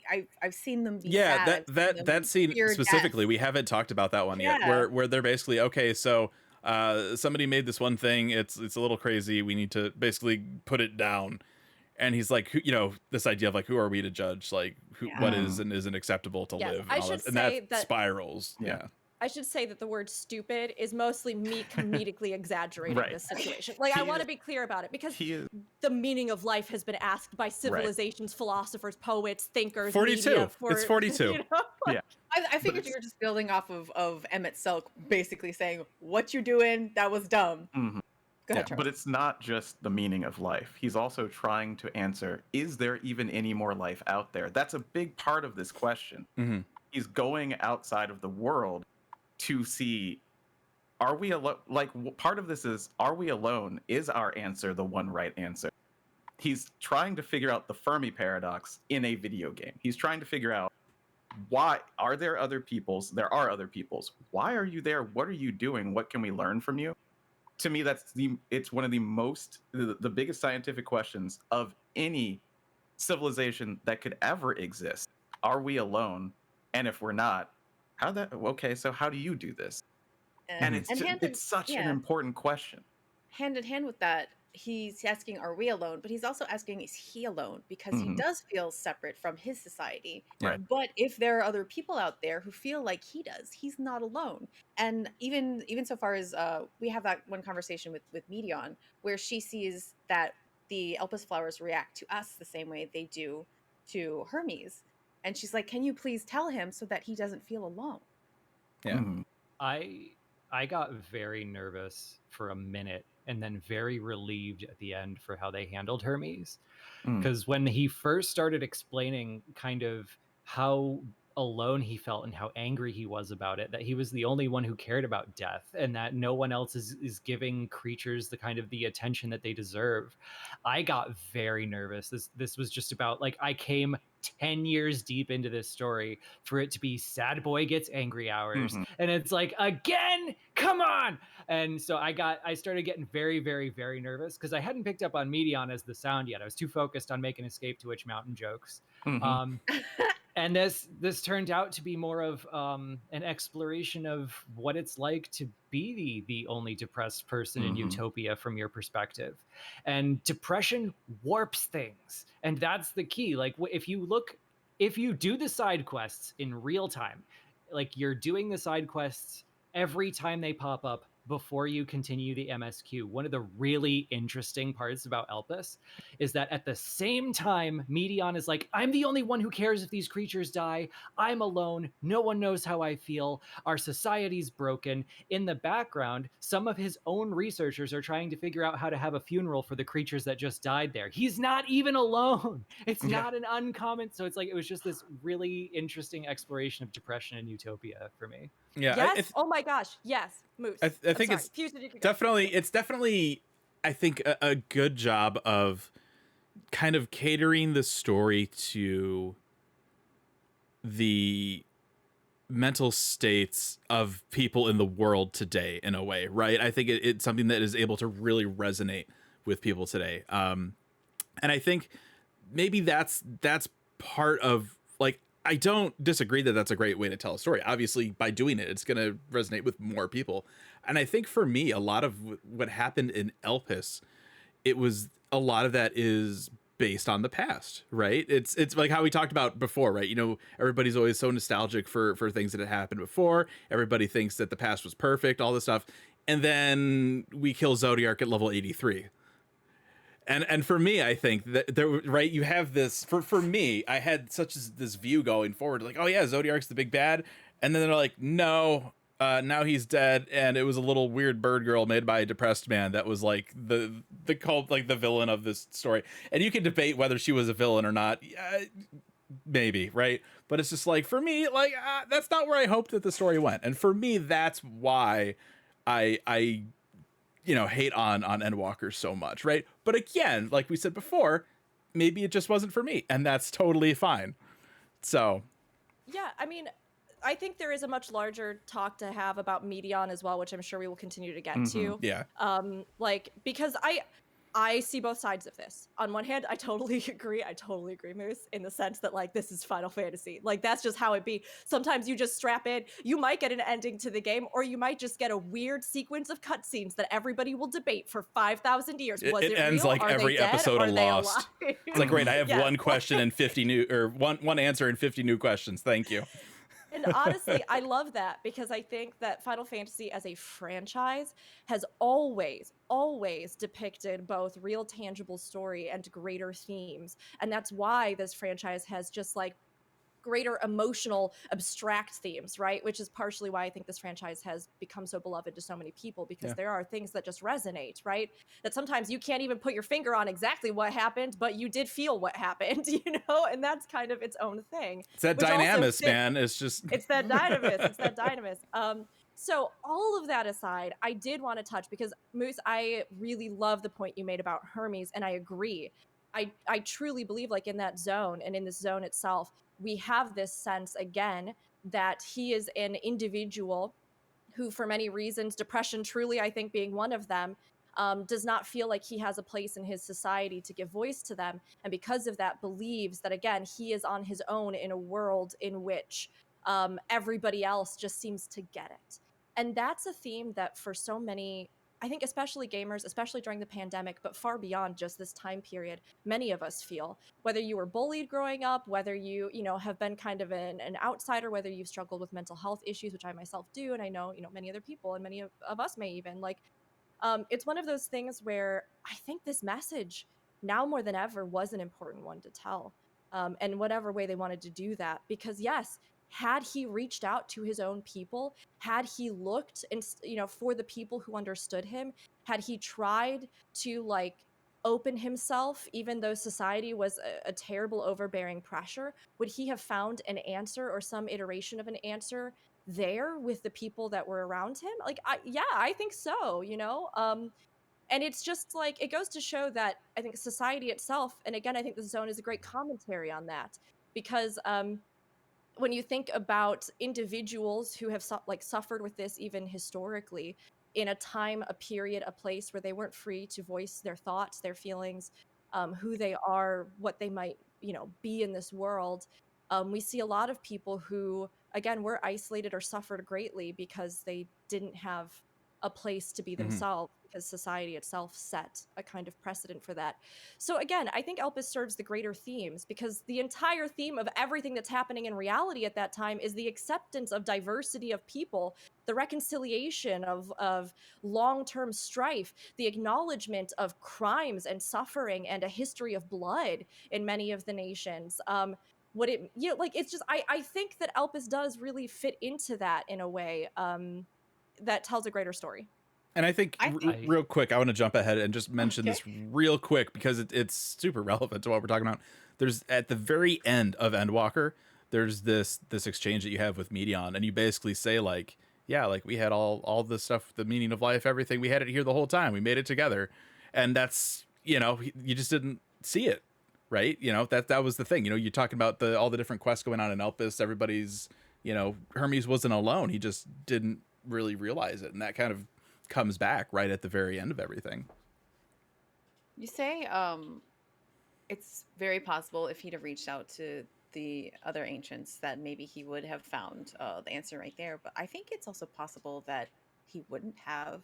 I think the bit that sort of backs that up in my mind is that Vinod did eventually choose to sunder the world, because the answers that people needed to keep living weren't there. Y'all, like, I had an epiphany while Rook was talking, and you're picking it up. Vibes again. You're picking up the vibes again. Like, okay, so like I'm calling it an epiphany, and I might just be making shit up. Especially since this has to do with foreshadowing. But Final Fantasy XIV's fan base loves making shit up and calling it foreshadowing, so I'm going for it. That's what we do. So, like, yeah, Hermes' situation could be like interpreted as a kind of pre-exploration, a pre-foreshadow of the fact that the people of Paradise aren't willing to acknowledge and process suffering together, and that validates Vinod's decision later. Yeah, that's what the culture is that it's difficult for them to do this, and it's always been difficult for them to do this, and therefore when it's required for salvation, they're doomed. Okay, yes, I think you can absolutely, with what we have, argue that. I don't want to invalidate what either of you say, because I do actually think that is an absolutely valid way to interpret this, right? To me, though, the greater theme there would be that I don't believe that any society is incapable of change. If anything, right, and even with this Q&A that we recently got, we get this information that she may have even done this for a more fundamental reason, just because of the ability to manipulate dynamis and the threat that Meteion posed, right? And I do agree that the society as it was did not seem to necessarily have a place for people to, again, to grow in a sense, right? And we do know as well that Yoshida-san has said it's very likely that their society would have continued to go the same way as even that dungeon that we get the Dead End. And that it may have been something where, yes, they again met their own oblivion. And yet, I don't know if that condemns any society, right? Like, it's one of those things where if you go around that zone, just like you were talking about, and you're talking to people and you ask them about their relationship with Hermes and what he's been working on, they all are very awkward about it. And they're like, well, he doesn't really talk to us much, and I don't really know what he does. I guess he did do an experiment, but like, he hasn't really spent much, I don't know. Like, and it's one of those things where, like, again, I think that whether or not he would have been received by the vast majority of people, I also cannot truly believe, with the exact things that you were pointing out at the start of this zone, Moose, the humanity that we see on display of the people being people even across this time period, right? That there wouldn't have been someone out there who understood, or that they themselves were feeling that and they just didn't know how to voice it, right? I mean, as somebody who's dealt with that in my own life, I also like to just believe that, I guess. You know what I mean? That, like, Right. Again, these are people, they're people, and that when we think we are at our most isolated, oftentimes we just don't know where to look to reach out. So, like, to me, I don't think that the ancients couldn't have changed.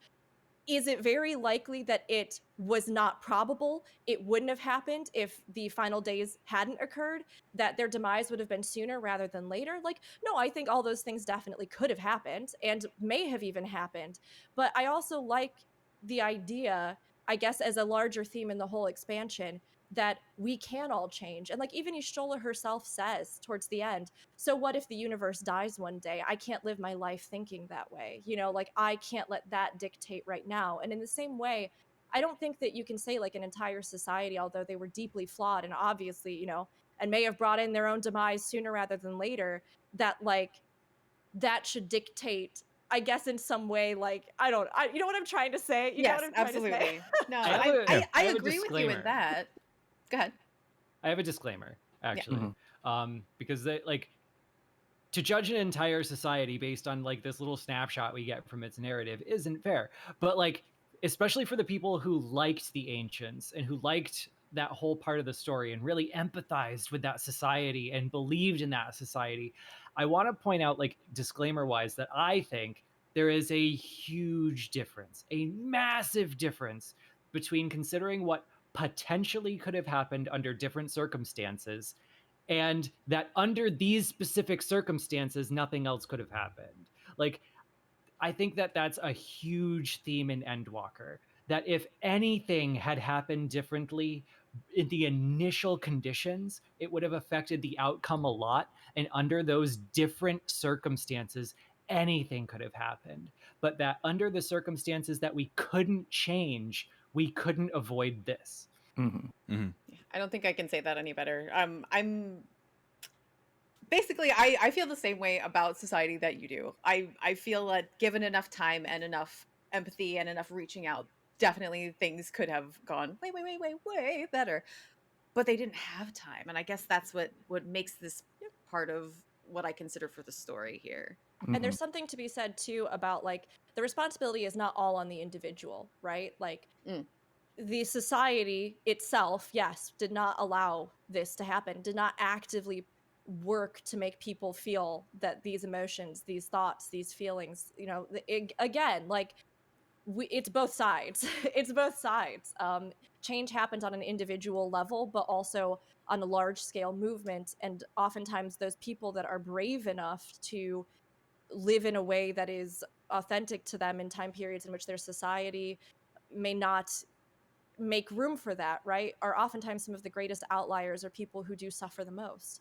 And I mean, there's a lot to talk about with it, honestly, but I Yeah. think it is very interesting, and a lot of the themes they tackled in this expansion, it's like we can literally sit here and debate them for like 5,000 years, and that is such a good conversation to have because it does reflect in our own world and our own struggles. So So let's get back to the outline. So after we have this talk, we learn about Hermes and all the different Meteions that he sent out, and we're trying to get a little bit more information about that. But in order to do that, we need to get over to this one little island in Elpis. And Venat's like, "Yo, I'll give you a ride on my doggo." Oh, my doggo doesn't like you. Let's fight. And so you fight with like one of my favorite music tracks in this whole expansion. It was so good. And then you best Vana in combat to satisfy Argos. And then he's like, "Okay, I guess I'll let you ride me." And then you come to the realization of, oh, that's why we could ride him on the moon, because he already knew, because time loops, and yeah, this already happened. I was actually horrified here. I'm sure lots of people were horrified for many different reasons, because you don't want to fight mom. But there's sort of a theme, a pattern, if you will, where during a storyline they set you up in a fight, like a personal instance fight, and they show you things that you might have to fight later, so you can experience various mechanics and sort of foreshadow. And I'm just like, oh no, we're gonna have to fight mom again later. Oh no. see, I'm combat sexual, so a good Yeah. duel is Oh, no. always a good in my Oh book. no. I'm like, let's go. girls, like, yeah, I know. I was like, I'm more convinced than ever. I didn't that you're my realize you soulmate, had Jenna. anything in common with Xenos. Oh Yeah. no.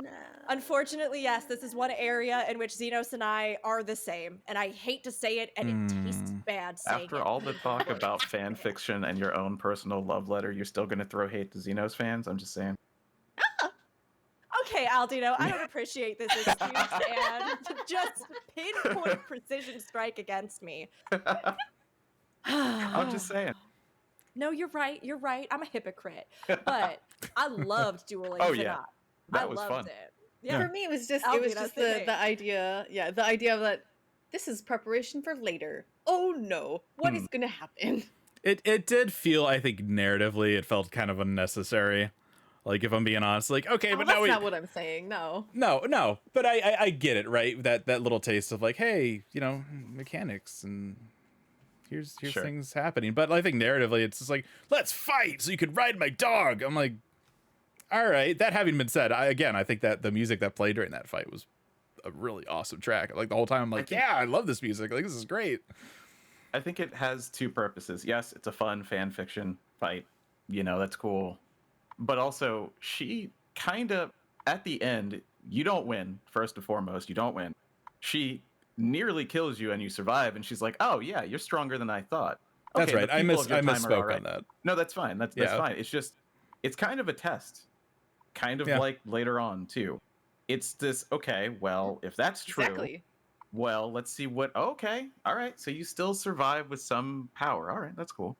You know, it's not said to us, and that could be just navel gazing, right? But to me, with her character and how she's shown, yeah, it was like, yeah, it's fun because I want to see how strong you are, and I'm gonna have fun because I like Yeah. to punch people.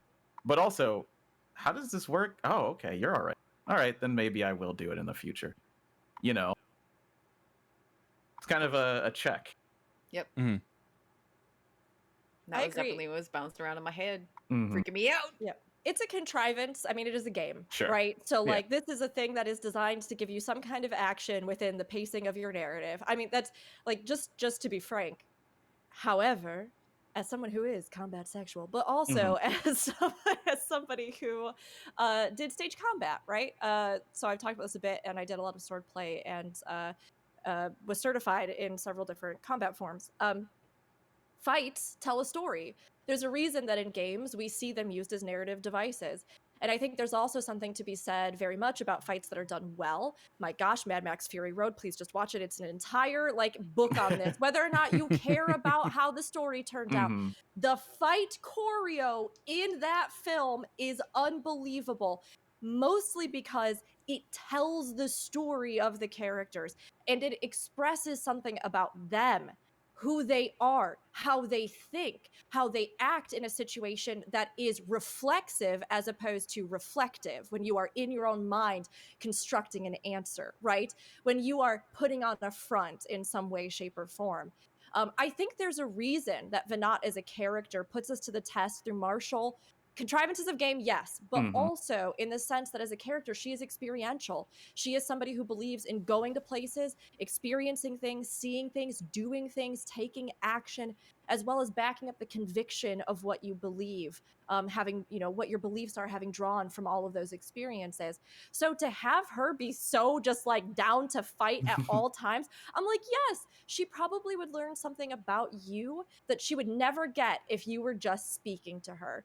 And the way you confront her, the way you fight her, the way that you deal with that. Are you an underhanded person that when backed into a corner, you're going to grab a handful of dust and toss it into her eyes? You know, that old trick. Are you someone who's going to, like, that stuff speaks about character. So I do think that fights can be an important vehicle for that. And I liked it because of that. I don't know if I think this fight in and of itself is an exemplary like demonstration of character beats in the actual combat itself. But it says a little something about her with the classes that she plays. It says a little something about her with the dialogue she has, the way she She's confronts very you. cocky. She's very self-assured. Yes. Yeah. So after this happens, you end up. This is when things kind of. This is when oh no starts to happen, right? We get that idea of, oh, okay, so this is why we're here. This is what we're here to see. Hold on. We go over to that island where he releases them. Yeah. Right? Don't we get a flashback? Don't we get an echo? We do. Yeah, flashback to him releasing them. Yeah, Releasing them. Yeah. I got a lot of DMs because of that cutscene. Yeah. Yeah. Yeah, because like when you go out there, before you do it, Vana actually stops and explains to you how this works. And the way she does it is her explaining like basically a blanket retcon but explainer of how it was supposed to work and the things that they've tacked onto it since then. So she's like, okay, so here's the 1.0 explanation of what the echo is. And then because of some of the stuff we did in the middle, here's another part we tacked onto it. And here's another part we're adding to it now. And as you can see, this is a clearly coherent narrative of how the echo works to look into the past. It's been very consistent the entire time. And I got a whole bunch of DMs of like screenshots of this scene that are like, there's no other reason they did this other than you interviewing him about it like 10 times. This is just a preemptive shut up moose cutscene is what this is. So yeah, like they spent a good amount of time like explaining how the echo is, it's supposed to be this resonance between souls. And the echo is you looking into someone having a strong memory. And then they were able to extend that to objects. So like if you touch an object that was touched by someone who was having a strong memory recently, you can kind of feel the echo of it there, which is how they got out of the fact that in the very first cutscene of 1.0, there's nobody there to get an echo off of. He's getting it off a leave plate. Anyway, so they have to extend it to, well, actually, sometimes your echo can piece together the event that happened by reading the ripples that have been left on the ambient ether. And it's like, finally, okay, we have it all figured out. We know how it all works. Yes, okay. So yeah, that's how we get our flashback of how the Meteions went. Yeah. Yeah. So then we kind of have this whole scene, right? Everybody's together. And this part confused me actually. So there's they're starting to talk about how they went out there and like what did they find, and Meteion has this moment where she kind of like looks up and goes like, oh hello, like who are you, can we be friends, like she found somebody out there. And this was the moment where I'm like, oh, she found Big Bad, she found the sound. I thought that too. I thought she made contact with whatever the bad was. Yeah. Yes, yeah. Same. But that wasn't what, like who did she find? Like was it she found just someone, and it was one of the sisters, and she's the relay of all the sisters, right? right? So one of the sisters, that was the moment that one of the sisters found one of the bad worlds. And as soon as she started to read them and relay what she read through, these basically satellite sisters, right, to her, it was like, oh, it's just despair. Oh God, I've never felt this before, because no one on my planet has this much despair other than Hermes. And he's not that bad. He's not dying like in a global war. He's just like depressed and sad. He's not like global genocide or something. Want to relay the message because it's not what he wanted to hear. Exactly. And that's why she cuts it off. And she's like, nope, that's it. I have to leave. This is like one of the real foreshadowing moments, like the solid ones where a lot of pieces come together, because you're getting a demonstration of the relay. You're getting proof that there's life out there. You're getting proof that there are answers we don't want out there. And you're getting this upcoming kind of vibe that she would really struggle to tell him what he doesn't want to hear, and that this would overwhelm her with the same despair she's feeling. So it's like this it's all starting to come together. And that's where I think Emet-Selch's commentary about the stupidity of this is like fantastic, because right, it's like it doesn't really come down, I guess, so much to Hermes wanting to know this. It comes down to the way he tried to do this, and the fact that he sent these incredibly emotionally sensitive, these little creatures that have no concept of literally anything. Like, this girl didn't even know what flowers were or candied apples. She has no knowledge. She has no understanding of the great philosophies, of the debates of life, of the context of what emotional range of experience is, right? She has literally no understanding of what is normal for the beings that she's around, other than Hermes, who is in a permanent state of stinky funkiness at all times. Like, she just doesn't know. All she knows is that, like, the tiny little things that she's come into contact with, what existing is, are this narrow little field, and that she feels bad when Hermes feels bad, Mhm. right? Mm. And so then you get this like context of these just emotionally underdeveloped creatures being onslaughted with the most powerful emotions of all time that we as people, as Right. individuals who aren't even experiencing this on the kind of scale that they would, can't even handle. And she's like, but they've been sent out there to deal with this. And It- it's like, He was No. not prepared for the answers to the Fermi paradox. I'm going to keep talking about this because Dead Ends is literally the Fermi paradox, the dungeon, right? The answers, right? There's very many answers to why people think we don't have any contact with any other civilizations that we know of, right? Well, they're all dead. That's one. This one is kind of similar to the Dark Forest theory or branch of theories, which is like, you don't want to. And everybody else knows that, or at least a lot of people know that. Emet-Selch himself is like, no, don't do that. That's a dumb idea. One, you have no idea what they're going to come back with. And two, that's a big, bright beacon to say, hi, we're here. It's kind of stupid when you think about it, obviously. But yeah, it like, this is where I started to really get on the train because it got into this kind of sci-fi adjacent, interesting answers to Fermi paradox idea. These are conflicting TED Talks. Like I've Yeah. seen these TED Talks. Yeah.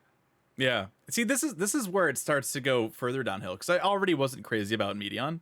Sure. But then, and I'm gonna just kind of take us through the story as I Yeah. go through this. So we have she communicates with via satellite like somebody, right?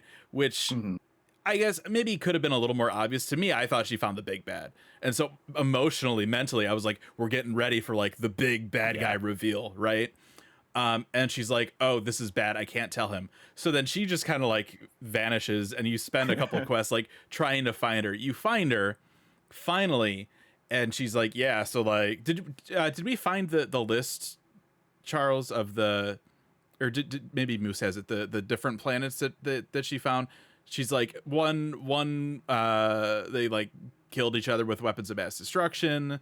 The other was just like sickness or something. There's like Yeah, 3 or it's the Dead 4. Ends. Yeah. it's Yeah. Dead End. So yeah, you've It's got the ones in Dead Ends. The plague. or Barren Desert was one. Violent conflict Apathy. was one. Yeah. She's basically it's like, so this is what I found, and I didn't want to tell you this, but it's all bad. Yeah. And I would argue Uh-huh. that this is the reveal of the big bad.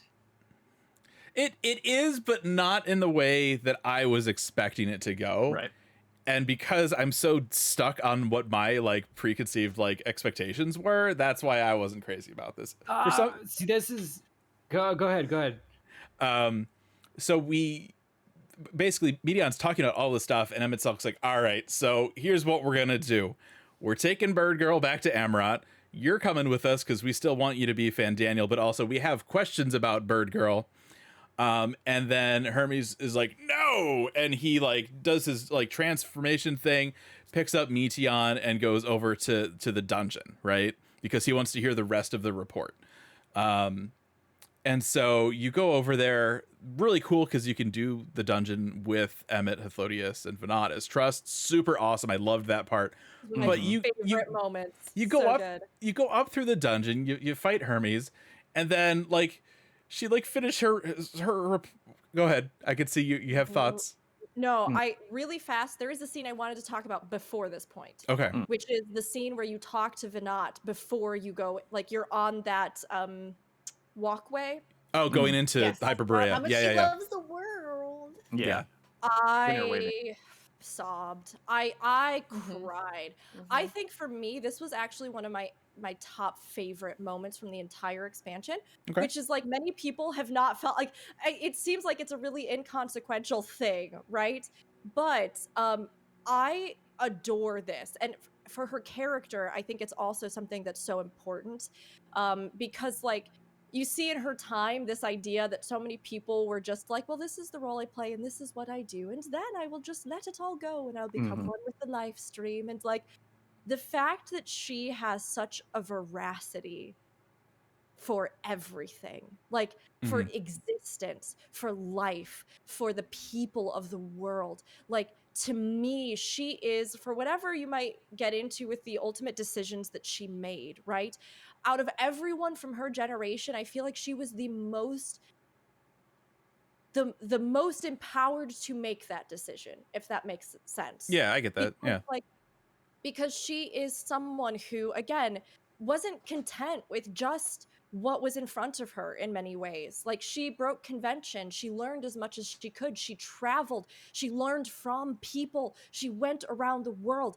And I think for me personally, like, this may not be a lore specific thing, but it is a really resonant thing for me. I think more and more and more that I encounter people online, worldwide, in games, wherever it is, there are so many moments in all of us where we think what I know is the end of all that there is to know. And I have always felt, I guess, like, as a human being, this incredible overpowering urge to know more, to have more time, to see and meet more people. I'm sorry, I'm gonna get emotional just talking about it, because when I think about how much a single person can change my life, or any of you have changed my life, and I think about all those meetings that I haven't had but I could have, all the things that I don't know but I could know, all the cultures and people and places and experiences that are different from me, that make this world something that no one of us can ever understand. I think about that cutscene. Oh, And I'm there's really that dynamis again. You're sorry. getting me teary-eyed here now Oh, too. I'm sorry. I can't talk about this moment because I think it's one that a lot No. of people just passed by, thinking like, "Oh, Vinat's cool and she likes traveling." But to me, it was like it was so profound to me, because I think there is so much more to be said about that, about like a person, a character that would break the world she loved more than any other, because she realized that it deserved to be saved. And if that meant breaking it, right? If that meant putting faith in the hope that other people could love the way she loved, and for all the differences and diversity and things and horizons that are yet to be discovered, could love those the way that she loved them and learn more for it, that one chance, that opportunity for others to see and learn. I mean, it's something that I think we all need to keep in mind in our own existence, to never be content and to always learn more, in that sense of not content with like your existence and happiness, but like content like with believing that everything we've experienced is the end all be all of experience. That's all. I had a lot of feelings about this one and it really got me. So You don't say. can't- I couldn't I tell. You can't want another believe- dynamis flare up? Hold on. Are you ready? Second, everybody. Yeah, go ahead. Yeah. I mean, that is Vana. And then what happened? I mean, we're going to talk about the cutscene Yeah. after this. Yeah. But Oh, imagine okay, the so- torture it is to not be able Yeah. to do that anymore, but to be alive for that entire time and to be blind. Yeah. Yeah, that really sucked. Like, So hearing you say that some people didn't find this cutscene impactful stuns me. Honestly, it is on my list of things that made me sob. Mhm. Just the things that she says, how much she loves people, and she gives you the reason why she won't return to the star. mhm. People still need help. That's the simple message of it. She says she will not return to the star as long as people still need help. And she actually says at some point she's going to walk unto the end, and I was like, you said the thing. That's the name of the You did thing. I the get thing. it. I get it. But Mhm. like what Charles is saying, saying that she can't return to the star as long as people still need help, she ended up doing it anyway Right? because that's all she could give in the end. Yeah, and I think We- she realized too that others could also give, you Mm. know? And She we're didn't have to willing. carry- Yes, and she didn't have to carry it alone anymore. Yeah. Sorry, This I is- got Okay, big we're This done. is You can go. this is an incredible sorry. roller coaster of emotion, because I'm over here. I'm like, let me tell you how this started to get really stupid, and they're like, but wait, I need to cry. Hold on. This is why when we were talking about it in the first place, the three of us were like, "What do you mean you didn't like that part? What do you mean?" You're like, "Nah, that part." But like that's so okay, right? Like this Yeah, is that's the totally thing. valid. Yeah. Like Yeah. even in this discussion of right, like experience, right? Like that scene with Vinat, the idea and the themes of this, the experiences that we have. MMOs are an incredible platform to deliver this kind of narrative, because what are we doing? We are always looking forward to the next adventure with the people we can share it with. And like to me, again, to like say that all of us can have different experiences, and that is all right, is literally the message of this expansion. You know what I mean? And that's Like, exactly what we're talking about now, is different experiences. So it's right. It got it right. So yeah, we do have that cutscene, and I'm glad you brought that up. I had forgotten about it, but it is a good cutscene. Or it's a very good cutscene. I love that cutscene. So you have that cutscene. You get into Hyperbrea. You go in with the trust if you want, or party, whatever. You fight Hermes, and then you get to hear like the rest of Meteion's report, which really, honestly, isn't that much. She could have told that to Hermes like on their way to like the teleport thing to leave Elpis. Like he didn't need to be like, oh, I'm gonna like pick her up and kidnap her because I need to hear the rest of this. Like she didn't have that much more to say. So that feels really stupid. One, okay. Two, you get this cutscene where she's like, yeah, so I've decided she has her transformation, right? And we've seen this effect already now. And so we go, oh, there's the thing. Okay. She goes, yeah, so I don't think like you're fit to live anymore. And it's like, oh, all right. And then Hermes is like, yeah, but like, I don't know. Like, I kind of disagree. I might side with them. And she has that one bit where she's like, oh, you fool. Like I would have like made it like your death quick or something like that if you didn't like side with them, which is like, damn girl, you got like creepy real quick. Well, that's also what her ultimate decision is. Yeah. Death to everybody so that they don't have to experience pain. Mm-hmm. Yeah. And yeah, so I don't know, just that whole part where Hermes like flips out and like kind of like kidnaps her and stuff. It's like, I need, the whole basis was like, I want to hear the rest of what she has to say, what she found. And ultimately, it's not that much more. So like, I don't know. It feels really weird. Well, that's also probably the mechanics of the game. Yeah. They don't want to sit there and give us the same thing over and over and over. They should have, though. Of the world. She could have been spouting this stuff off while we're chasing them through the dungeon for all we know. Yeah. Honestly, I think she still didn't want to tell him. I think she was hoping that you would win. And so she was waiting to see what would happen. Yeah, please just kill Hermes for me. I mean, or at least knock him out, make him stop, because she was okay with the plan. I think, to go back to Amarot, I thought she was, and then he was like, tell me, and she's like, no, I will not. I won't tell you either. But it's really internally consistent with the entire everything we learned in Amarot. They are debaters. They want to know the truth. Hermes is just driven to go, well, no, I need to hear this. You don't understand. This is my life's work, and my life is very long, potentially, if you don't return me to the star because I did something bad. Who knows if that is even a thing that they do. But it's just so internally consistent with the everything of this civilization. Like, Emet-Selch would have done the same thing if it was something he was interested in. Vana has done the same. Azim has done the same thing. Elidibus, La Habrea, they are all flawed in this way. So it made sense to me. I'm like, yeah, he's going to do whatever he can do. He needs to hear it. And even if it was just like, oh, they said it sucked. Ah, well, sucks. All right. Yeah. I guess I'll go back now. Yeah, I don't know. Just again, right? Just wasn't for me. Yeah. But what does say, Fusion? I agree with you, and I think this was particularly rough if we had not had that section where you have to play tag with her beforehand. Sure. Like, the pacing of that section was agonizing to me. It was not and I fun. won't lie, I love this expansion. There are real high points for me. There are parts of it that we have critiqued, and I think that's great. Like, this is, again, the experience, right?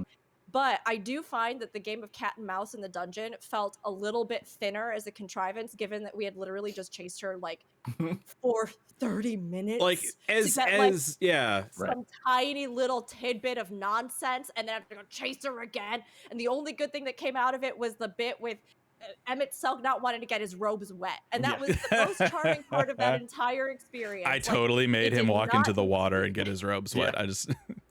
I think for me too, like that cutscene, right, where Meteion has that satellite connection, where I thought we were gonna get like a big bad reveal. That is one of the only moments I think in this expansion where it's just like, oh shit, like this is getting real, like things are getting heavy, like this is gonna escalate now, this is gonna be great, and instead we go play hide and seek. And then we get her. And then we got to go up through a dungeon to get back to her because, it's just, I don't know, it's a little weird. I mean, it's once again, it's every Final Fantasy ever. You know what I mean? I was like, whatever, I don't care. I just want to know. Sure, Yeah. give me a dungeon. That's fine. Give me a dungeon that's like, it's first and foremost, that dungeon is beautiful. It is spectacular. Yeah. And it is a very interesting facility. It has an interesting name. I'm not going to go into names. Like, let's not go into that. And the idea of what a Hyperborea could. is. This is a lore cast. What do you I- mean we're not going to go into the names of the lore casts? I mean, it's just like the idea of creation beyond the planet. Like, Hyperborea is beyond the North Wind. And the Hyperboreans were these ideal people, right? To ancient Greece and a lot of other people. But it's just this kind of thematic thing that fits all together. This kind of proving ground that they have. Now, we're about to talk about more of it, and there's a part that I know you don't like that I also don't like, so we can get to that part. I want to take a second before we Sure. get to there because I actually love this dungeon. Yeah. And I think there's a lot of like little things in it that are just so great. Even from, again, like building out the lore of how the ancients existed with this Mhm. idea of like multi-dimensional spaces, like Right. the TARDIS. But like I love this feeling of like the possibilities that offers us as far as I don't even know if they're able to recreate it in the future or the landscapes and things like that. So having this incredible facility that had been like magically constructed and knowing Mhm. that there's like a group that does this, right? There's some sort of, I don't remember what they're actually called, but like some kind of like architects or like, Mhm. a group that is specializing in this kind of like Creation, yeah. creation, interdimensional space shenanigans, to then design this facility where you could test out multiple creations. So you have all these different environments and all these little snippets, and even just the little things that you get with the classes of each of the NPCs that you bring in. Emet-Selch being Dark Knight and him also having his big role to play in Shadowbringers. I was like, I love that for him. That's great. Mhm. The little thing with Bard, but they call it Soul Seer. Is that what it is? Soul Seer? Yeah, he is Soul Seer. I'm like, revamp Bard, give me that. Like, I love the idea of re-envisioning it that way. And Hythlodaeus, I say Hythlodaeus, but they do say Hythlodaeus in the game. Hmm. Like, I loved that they kind of re-envisioned some of the even possible origin points for Right. the like traditions and magics and things that we would see iterated upon and evolve later in the world. And I think Vina is Dancer in that one, right? Well, I guess it depends on what you're doing. Yeah, She's she Yeah. can be flex. any of the. She's the flex. Yeah. I want to point out too, if people haven't seen this yet, if you level up your like trust avatars and you go in, that first boss that like vanishes and like walks around and you have to like follow the footprints and stuff. If you go in with like Alice, she'll have dialogue that's like, oh, where'd he go? And she'll just start attacking at places at random. And I think that's such a cool detail that they have something like that. Yeah, it's fun. It's fun. Yeah. There's a lot of great little details. I've seen a lot of conflict about what is it, pain, go away, because Hythlodaeus with Soulseer also uses benediction. And if he Yeah. uses it, he'll say pain, go away. And people are like, I thought that was dumb. And then other people, myself included, are like, that's hilarious. I love that. He's such a weird little man / non-binary friend. Like, I love that he has this strange little sense of humor and he's doing his own thing. And he's like, I just love it. So yeah, I thought there were a lot of great little moments in that dungeon, and the actual like seeing the interior of these facilities, seeing how they might work and conceptualize, and I just personally love that as somebody who's interested in ancient lore. Yeah, I thought it was really cool. The music was really cool too. I love the music track in that. Oh, and all the bird enemies, because we know Sure. that Hermes has a fondness for creating aerial Yep. creatures. So you have all of the bird enemies that are in there. There's Lots of birds. there's so much in just even his appearance and his abilities, like Trismegistos or whatever that's called. I can't pronounce it, but like that's a word for a god that is related to Hermes Thoth, and then Hermetica is the book that was written about. It's like what we're gonna get into it in the last zone as well, Ultima Thule. Just the names that they are picking are just amazing to me. Yeah. They did it also purposefully, honestly. Oh, yeah. Sure. And Oh, yeah. even his design in the transformation, right? The Mm-hmm. staff, the wings, all of these different like pieces of symbolism that Just you really probably cool. obviously drew from Hermes the god and depictions of him. I thought that was awesome. I want to see more like transformative things in the future with characters. Of course, there's a part of me that's like, if they ever did do the expansion that everybody's been sort of giggling about where you play as a Zem back in the past. Like, what would a Zem look Oh, like? Lord. But It's funny. I had this brief moment because deep down I'm a child, where Hermes does his transformation and takes me out of the way, and we get up there and we're fighting him, and all I could think about this whole time is like, he's naked. Because they talk about that idea of transformation, and that's like akin to like being without clothing and being like in the nude or whatever, and it's like we're fighting naked Hermes.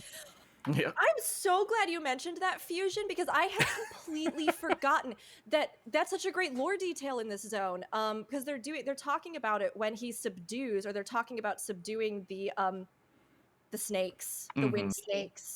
Yeah. There are two things earlier that come out of that. One, the fact that the ancients apparently had a penchant for making everything able to fly, which explains like all the weird flying like aquatic creatures you see around in a way that I never expected that we would get. And then two, the way that they viewed things like the Guardian Force transformations. This is what I'm going to call it because I that's what I don't know. That's what I think of. But I guess you're technically almost turning into a primal. You are changing yourself in this way, which we know that only the most powerful sorcerers were able to do. So it's very interesting that like they viewed it, as being almost like, I guess, a revealing of your own unique nature, which would have been very shameful in this society that is all about, again, uniformity, the wearing of the same cloaks, the masks, all this kind of stuff. So to like lay bare your ether, which is one of the most intrinsic things about them, and manifest it in a way that's unique to you is like, yes, like being in the nude. And I loved that lore detail. Like if you are a role player who's looking to do ancient stuff, I think that's a great little thing to keep in You mind. just liked seeing Emet-Selch naked. What? This is one of those No. places where I love that what probably happened was there was something that existed for the sake of like a game mechanic or a story mechanic or something like that, and they were like, we can do so much more with this.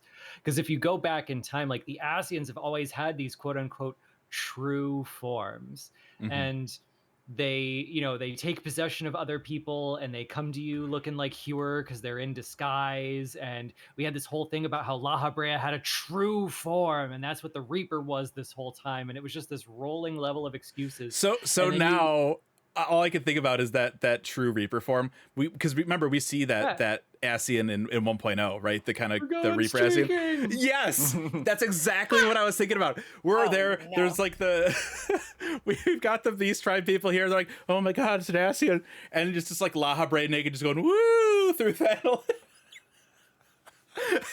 Yeah, so it's just like it's I love that because we know that they like even those transformations were kind of rooted in a love letter to 12 in a way, or not.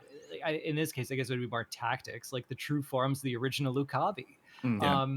And you attach that to the Asians, and then you make excuses for it, like, oh, this was La Habrea because we hadn't invented La Habrea yet, but he can be the Reaper, and then the true form will be the Reaper. And then you find out that Hades has his own true form that's been warped over years and years and years, and has become this kind of testament to the pressure he puts himself under to save his people. And then you see Hermes' true form, and then you find out that everybody's got a true form, and it's again, like you said, connected to individuality and bearing who you are. And what a way to take some basic thing and turn it into this huge, meaningful thing that we all get to talk about. Now I'm imagining like the big like transformed Hermes in his Asian robes is like turning around and be like, does this robe make my true self's butt look big or something? Just like with this tiny little robe on him. My mind is a weird place. Meanwhile, I like the poll that Rook had where she's like, yeah, and this explains why everything flies. I much prefer that to everything farts, and that's how it flies. Fart to fly That around. was the previous. I still remember everything could fly. originally it was like, oh yeah, it floats because it has a second bladder. Yeah, air bladder. Yeah, A fart sack. Yeah. Technically, I like the other one. All right, I like this new. yeah. back to the story. We've started to talk about fart sacks. I think we're done with our tangents here. I think we've hit the. So Meteion determines that humanity is not fit to live, and she just like takes off into space. It's like there's a point where it almost looks like the more you know thing, just go like it's gone. Venat immediately takes off after her, trying to stop her. And then she like turns into like that bird form, and becomes out of reach. And Venat uses basically like a tracking spell. She just shoots this little thing on her. It's like, all right, well, we'll find you sometime, somewhere, eventually. Sometime, literally. Yeah, and so this next part was interesting too. So you I have feel like interesting doesn't do justice to this next part. okay. So this next place is like super crazy cuckoo bananas, all right? Thank you. Emet-Selch and Hythlodaeus are basically having like this standoff with Hermes, because Hermes says, no, like, let her go. She's not wrong. But to like make this fair, in all fairness, I'm going to have this big clock thing wipe our memories so we don't know what's happening. And while this is going on, they're like, okay, well, obviously this is bad. Like, we need to remember what happened so that we can stop it. And so Hythlodaeus is like, yeah, there's like this, I forget, what did he call it? The Conduit. Conduit. I Yeah. think it was a conduit. He's like, yeah, there's this thing over here. We're going to break it and you can get out and it's going to be great. And it kind of like throws Hermes off for a second, because that's not actually where it was. It's over here. And eventually, like, essentially what happens is Venat and the Warrior of Light escape this. So Hermes, Emet-Selch, and Hythlodaeus all lose their memories of everything that happened in Elpis, which is partially why we don't have this, any conversations about this with Emet-Selch and Shadowbringers, or, right. It kind of helps to solve that kind of issue. It's like, well, we've already met. This drove me nuts. I'm not gonna lie. I was yelling the whole time. I don't know. This is funny, Moose, because I feel like you started the zone where I ended the zone. Because I had all these things that I like loved in the experience up until this. And that's not to say that I don't love this zone. Obviously, I cried about it here on the podcast. I adore this zone. It's one of my absolute favorites. But these last story beats with the memory wiping, and like, yes, they had mentioned that the facility had the memory wipe earlier on. It's not like I don't think it came from nowhere. It's just that, like you were saying, sometimes time travel devices get so annoying. And it's one of those things where it feels like you can't even invest in the time that you have, like the things that you have done, because like those actions just don't even matter, or whatever it is, or it just like gets so convoluted, or it just gets so weird. And again, I don't think this is expansion breaking for me personally. I was very, very up in arms in the moment when I was playing through, but like, again, the way everything culminates, the way it all, like, that time was well spent. You learn a lot from it. Again, I don't think it nullifies the zone, but I was so mad because I was sitting there like, you had me sit down and tell them face to face everything that had happened thus far. I truly thought that, like, if you were gonna do this, you wouldn't cop out at the last second. I mean, that's the thing. It's like, you want to have your cool like tea party, you can have it, but we have to have a big old clock. Their souls get purged and all this stuff happens at the end. But again, there's even a beat there where it feels very much like they then were just like, whoopsies, and then they just leave again. So like, Venat remembering was important, and like important things happen here. But I was so annoyed that like in the moment I was just going, does this make this more tragic? Yes, I guess, on one hand, because they could have remembered us, they just don't. Like, or whatever it is. But at the same time, I was so annoyed. I was like, if you're gonna go back and you're gonna do this, then you commit to it. I'm gonna defend it in a very strange way. Okay. I'm defending it from a place of like obligation rather than joy. Because as I was approaching this part of the story, this little like dam in my mind broke, and I had this cascade of, oh, that's how this connects to this. That's how this connects to this. That's how they're going to get away with this. And what it all went back to is when we first watched Charleon talk about their memory wiping and how it works and why it works. The whole thing that was going through my head is, this is a PowerPoint presentation, and all of those exist to explain something that's coming up in the story. It's going to be a big thing later in the story. So as I'm running up and they're talking about memory, I'm like, oh, they're all going to be wiped. And that's why this doesn't change the future. And that's why we're able to interact with the characters in the future the way we do. And then that's going to tie into the ending, but it gives Vana the edge she needs to manipulate time. And it gets my bootstrap paradox back, but at what cost? So it was like, yes, when you all are calling it like forced or contrived or whatever we want to call it, I think it's just like this hard lump. I'm going to call it a conceit. That this is where Square Enix is saying, look, this is the knot that ties it all together. This one conceit moment must exist for all of this other cool shit to be possible, to work out right, to preserve the game as we have it, and to get to the ending we want. There just needs to be a little discomfort here. And I'm gonna call this the Stormblood moment of Endwalker, because that's what Stormblood was. It was growing pains. It was a conceit to say, like, we've kind of flown by the seat of our pants for a bit, and there needs to be a little discomfort here if we're going to bring all these threads together and make this story possible and get to somewhere satisfying. And I think that's just the conceit of this cutscene.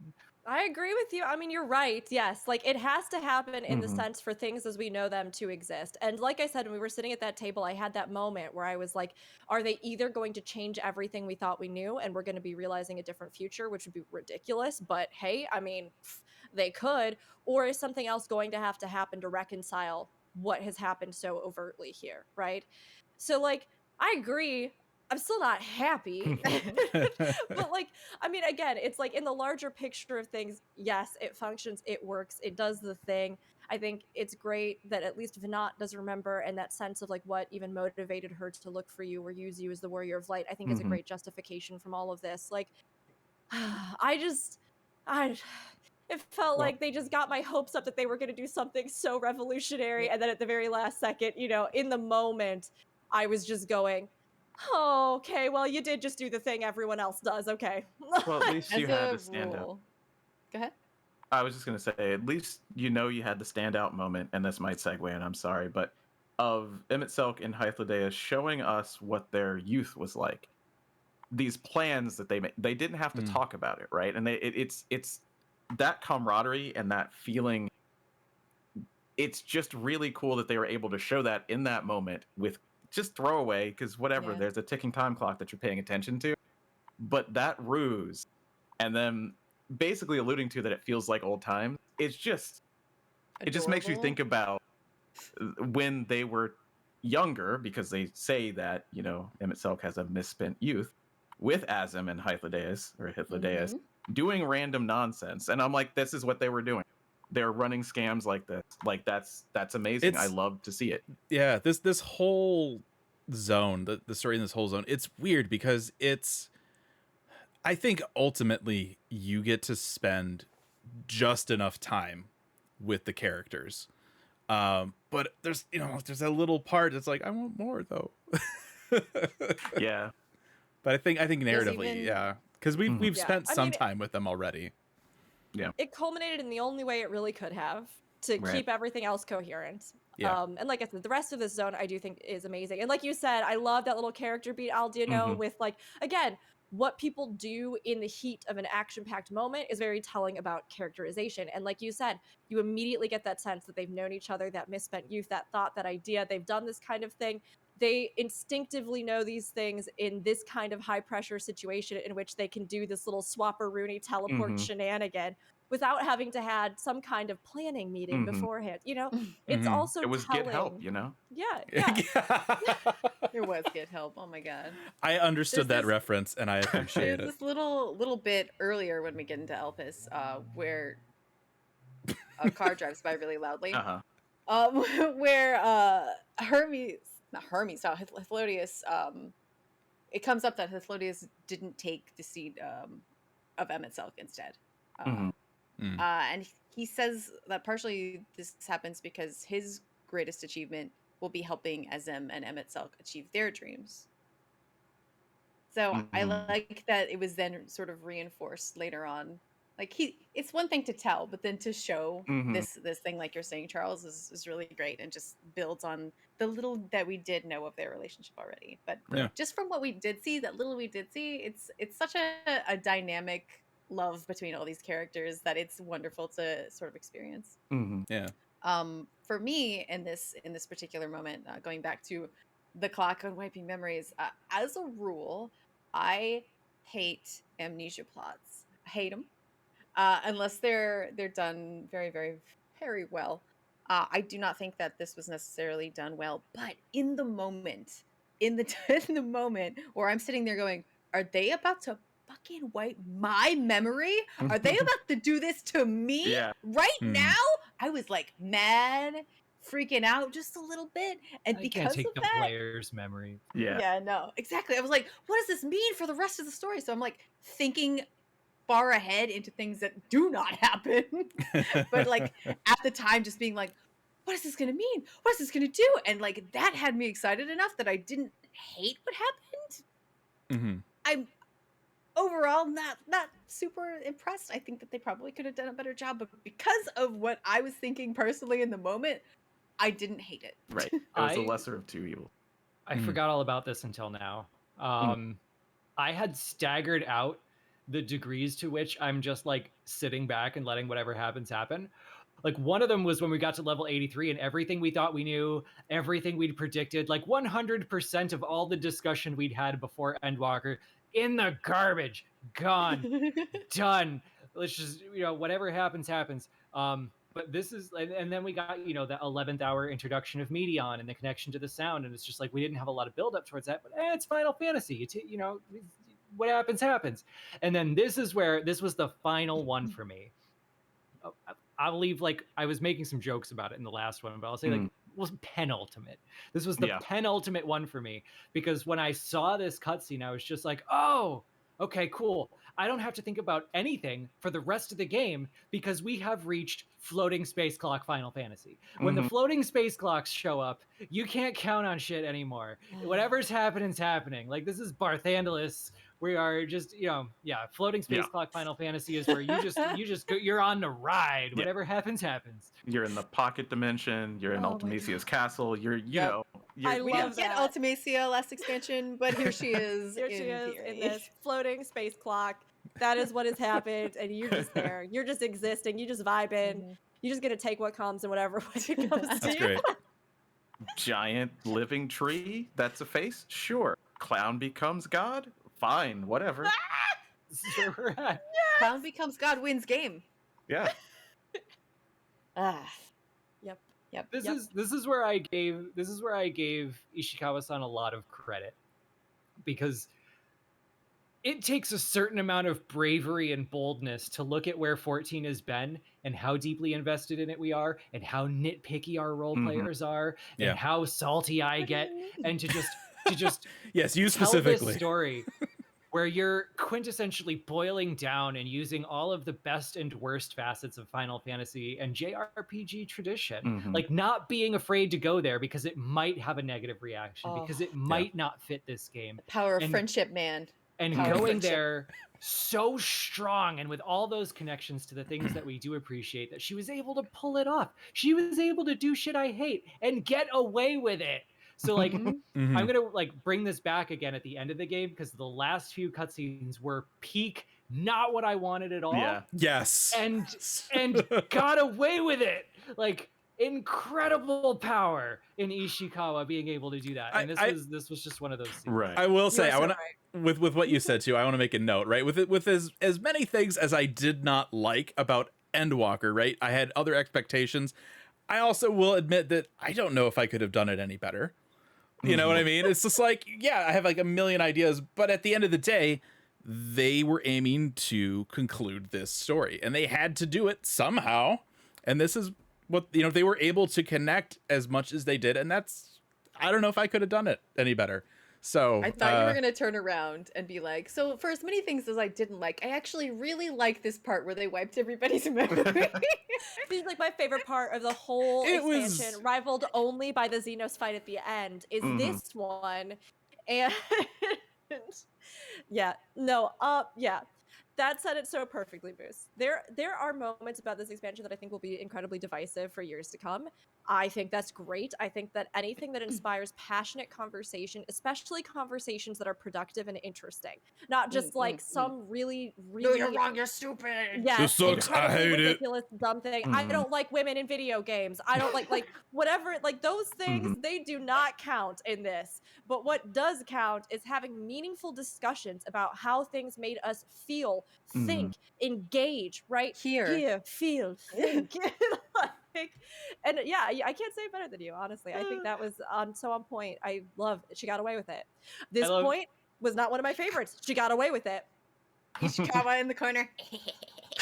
I love that we're like complimenting each other's phrasing here, because I'm sitting about thinking about like, yeah, they did do this, and they did it in a way that disappointed us all equally in different ways, like I was saying earlier, and that's the big thing. And like we have gone straight from like these deep philosophical comparisons, and now that I'm doing them, you're on the other side going, and these are for the people who are just like, oh, black girls in Star Wars, boo! Like yes, it's like there are certain things that I'm like, I'm sorry, I am all about fostering good conversation and discussion, but there are certain things where I'm like, you want to bring this to the table? No, wrong. That's not a good conversation or discussion, and you need to review your own prejudices, and you need to review why this makes you so uncomfortable, because media needs to show things, and diversity, and representation, and stories can be compelling if they're well written, no matter what or who you're telling them about. So, like, damn right.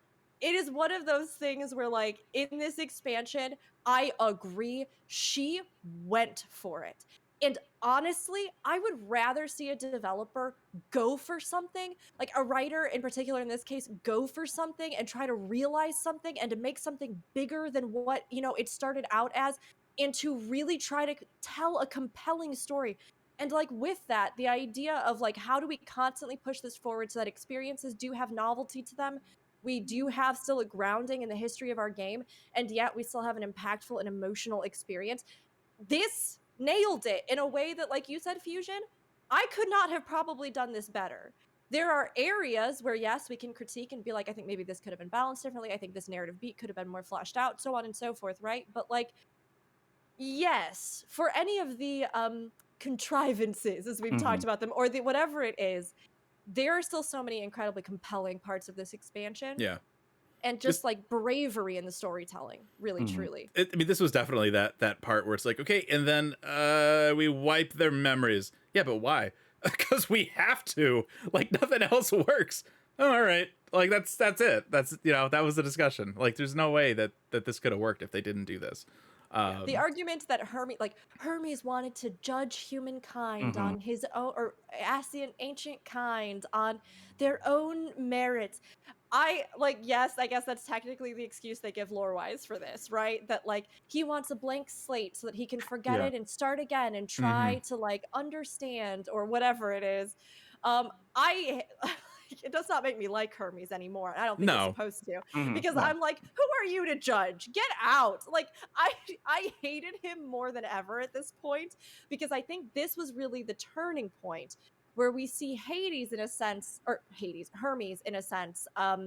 like shift from being somebody who is sympathetic and or suffering in their own plight to someone who refuses, in a sense, to persevere and seek again that outside guidance, help, thoughts. Like, we see somebody who's presented with this evidence, and yet I really believe the way he processes the evidence, and or as we find out later, the way that evidence is coming back to him is wildly distorted by him and like his own, the things that he instilled in his own creations that then just made more misery even in places where like there wasn't that much. Like, it's just something where like he could not acknowledge beyond what he had already arrived at as a conclusion. And so although he wipes everyone's memories here, it is not really in a way to try and make things all even again. It's really just in a way that's very selfish, because he himself can't really deal with this, and he has no support structures to deal with it. It's really interesting to me that the two most boring characters, and with this I'm grouping Hermes and Amon and Van Daniel all together. The two most boring characters in the entirety of 14 are just these like very selfish guys. Like, you have Hermes and you have Xenos, and to Ishikawa's credit, at least Amon or Van Daniel was like a little more interesting at the beginning of Endwalker, but then you get that thing where it's like, oh, he was kind of a cool character, so we're just gonna keep bringing him back again and again and again and again, and it's Xenos all over again, and it's just like, To me, I think that this is just the moment that shows that Hermes is an ancient. He is part of that race because they all make these decisions. They all do. Vanat does. Emet does. The entire convocation does. They are all about looking at the world through their filters and saying, no one will ever do blank. And that's what Hermes just did. And yes, he made it academically sound. Like, he made this a good debate by wiping memories. He's like, no, we're just going to tell them. And then it's not going to be fair. and even like Hythlodaeus is like, I mean, that's fair. It's like, dude, no, what do you do? But that's who they are. Like, that's how flawed they are. And I loved it. Like, and boring, I really, really don't believe that he's boring. Uh-oh. To me, this was the point where I was like, I like this Hermes character because it's just so incredibly flawed. Like, he was so like, oh, I want him to do well, and then you see the flaw and you're like, and that's why he won't. Right? This is why everything had to be the way that it was. This is why that we couldn't change it. These people think this way. And it isn't everyone. You know, Vanna is a little bit different. But that's their society, and that's how they were born, and that's how they will be, because that's how they're taught. And I was like, okay, well, there you go. They just answered the question that I had about Hermes at all. Yes, he is an ancient. All of his suffering is in line with the rest of them. And he did exactly what any of them would have done. Just judge. That's what they were used to doing. Yeah. I don't know. I feel like this is like a good time to bring back in the idea of how hard this expansion validated that maybe Hades never did have the right to be the one to judge humanity. And even Yoshida was bringing that up during the last cast, like agreeing with some of the criticisms that were lobbed at him by the Scion characters. Like, we understand that as like an ancient who puts all this pressure on himself to save his society and restore his people and bring the world back to the way it was, that you feel like this is your right. But what right do you have to be the judge of humanity? And I mean, that is like in and of itself so poignant, because like when we think about, again, like our own worlds, and these parallels are not done for no reason. You know what I mean? There is, I think, a sense that we all get at some point, but even more so when you are imbued with great power, great wealth, great status, that and we see that with the ancients, right? They had great power, they had great knowledge. And so that unwavering confidence in that the decisions they make through logic and guess, you know, like, and they're like, this is the, you know, if I am going through this and with all my knowledge and all of my skill and all of my prowess and my position for being like a society that was supposed to be so homogenous, in their own intellect, they have this great sense of the hubris and individualism. And so like, this facet to be something that expresses this idea that yes, like they believe that they have the right to judge others. And you're right. I think that is like an incredible, it's an incredible little thing when you're thinking about it in the context of the game and you're like, Emet-Selch judging others. It's this big abstract concept, him judging races and dooming them to fall. But when we also think about ourselves, just in individual sense, what right do we have to judge others is a huge question, right? Like, who sets the standards for what makes people worth it, for their lives to have worth? Like, that's like a big thing, you know what I mean? And I think the real answer is that none of us have the right. We're all flawed, right? Like, it is not about judging, it is about accepting and understanding, and all of us together trying to learn and educate and all these things, right? I think of it this way. What else would he have done with the answer? So let's say he got the answer from the Meteion. What else would he have done other than judge his own civilization? That's what he was meaning to do in the first place. Yeah. He was trying to judge maybe what have some they sort were of doing. proof and be like, look, guys, you know, like other societies do this differently and they're fine. Maybe we could try it. What if Meteion came back and was like, so I found an answer. This one planet said the whole like what's worth living for and stuff. Candied apples, and he's like, I've been doing it right. I knew it. I knew it. I thought that might be it. I just wanted to make sure. Yeah. I wanted to ask you guys. I'm sure we were all sitting there going, "What about the dragons?" the whole time, right? Like, what about the dragons? Did We you find already them? have proof. Obviously in Endwalker we see that the planet as a whole was ruined. Lots of them did fall to the ruin of the planet, but we know that some were like, "I will not give up. They're on our planet now. We have an example right here." Yeah. That drove me a little bit nuts. Well, I agree, and it's really like I still am on the fence about this, and I want to hear. I want to hear what all of you think, because the way I rationalized this in my head, I was like, there have to be other civilizations. Yeah. Okay, if they're gonna find a whole bunch of dead ones, and yet we know that there has been confirmed life elsewhere, then like they had to find alive ones. Like, there is no way that, I mean, maybe in this fantasy world, yes, every other civilization has died in the entire universe, and like Midgardstormer says, this is the last bastion of hope. Can you say that in your world and your fantasy? Yes, you can, I guess. But for me, from my perspective, I'm thinking just statistically across the board, there have to be other civilizations that are in their peak right now that they came across. Well, Otherwise, it'd be an awful waste of space. I'm sorry, I Yes, just wanted to quote Contact. Yes, I agree. So, my like, in my head, then, it became this question of, was Hermes's prejudice the answer he had already arrived at, that there was no hope, that he was mired in his own despair? Did that in and of itself affect the Meteion so that they either only sought these out, or, as we kind of get a hint of later, may have furthered civilizations to their end, which is kind of a big thing, because of the despair that they didn't know how to grapple with? Or is this truly the canonical state of the universe, in that we really are one of the last places that life exists, and if we want to go explore space at any point in the future, we're gonna have to like repopulate the planets or something? I mean, there's a few ways that you can approach That this, is the right? Fermi I think, paradox. right, one way is like the full out like Final Fantasy universe thought of like, well, Gilgamesh came from somewhere, right? The idea that like Gilgamesh is like the same Gilgamesh in all the games or something, right? The idea that there's all the hi Moose. How you doing? Right, there's that kind of line of thought.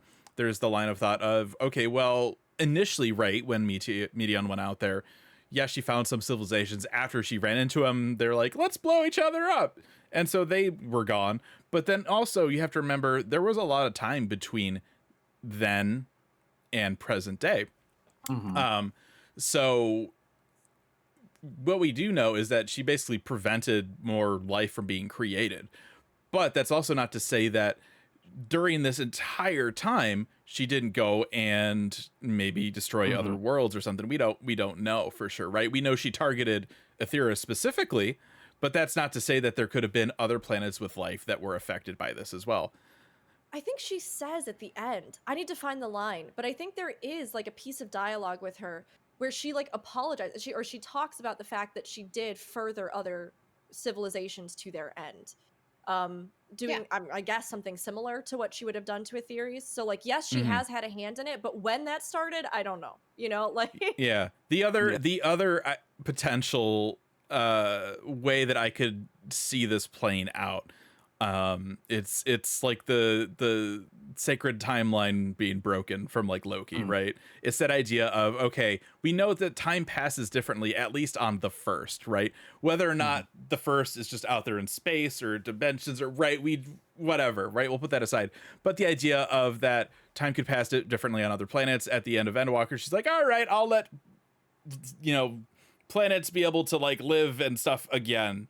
And so like maybe, you know, with the way that time progressed on those civilizations, maybe there's just full other civilizations out there again, and it's like nothing ever happened. I mean, you get into time travel and then traveling across the universe and thinking about light speed, and then the fact that if you're traveling close to light speed, you don't age. And like, let's not like Maybe they don't even do light speed. Maybe they do plaid. Right.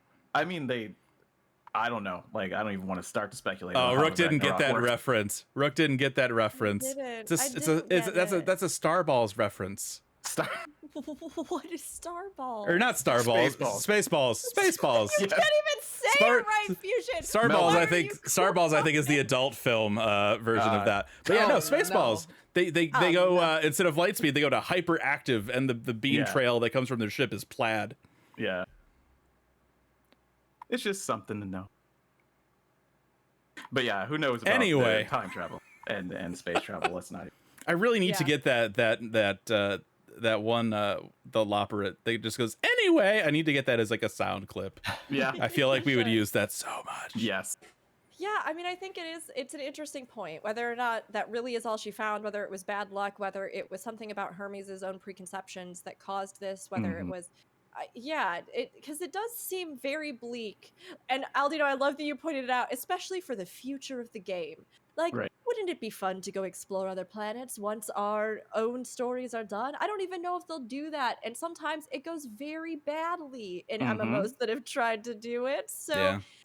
but I do feel like there's at least an open door now to do it in such a way that I genuinely think I would be excited about it. So, yes, like maybe you go back and try to help repair some of the damage she did, or go back with the dragons to their homeworld, which, as we all know, would be my personal favorite pick. Uh, but Right. it just does seem, it seems very weird that truly in the entire universe they would have only found death. Yeah. Maybe I'm just too hopeful as a person, but Going back to I the, refuse even that. the dragons. Yes, the dragon world was already, it was already dying. There was already a problem there. But people left that world, went to other worlds. People from the other worlds could have also left that, finding them either dying or unsatisfactory. Allagans Like, you know had what? spaceships. I'm That's gonna all try I'm to- saying. I'm gonna try Yeah. someplace else. Yeah, like I mean, I find it impossible. I find it impossible. it's I'm gonna keep harping on Fermi paradox and concepts about it. It's a great filter. What civilizations pass through that filter and why? Some of them kill each other in nuclear Armageddon. I don't really want to say that right now, but some do, as we saw in the Dead Ends. But there's got to be some reason why we don't hear from them. That's our idea of this paradox.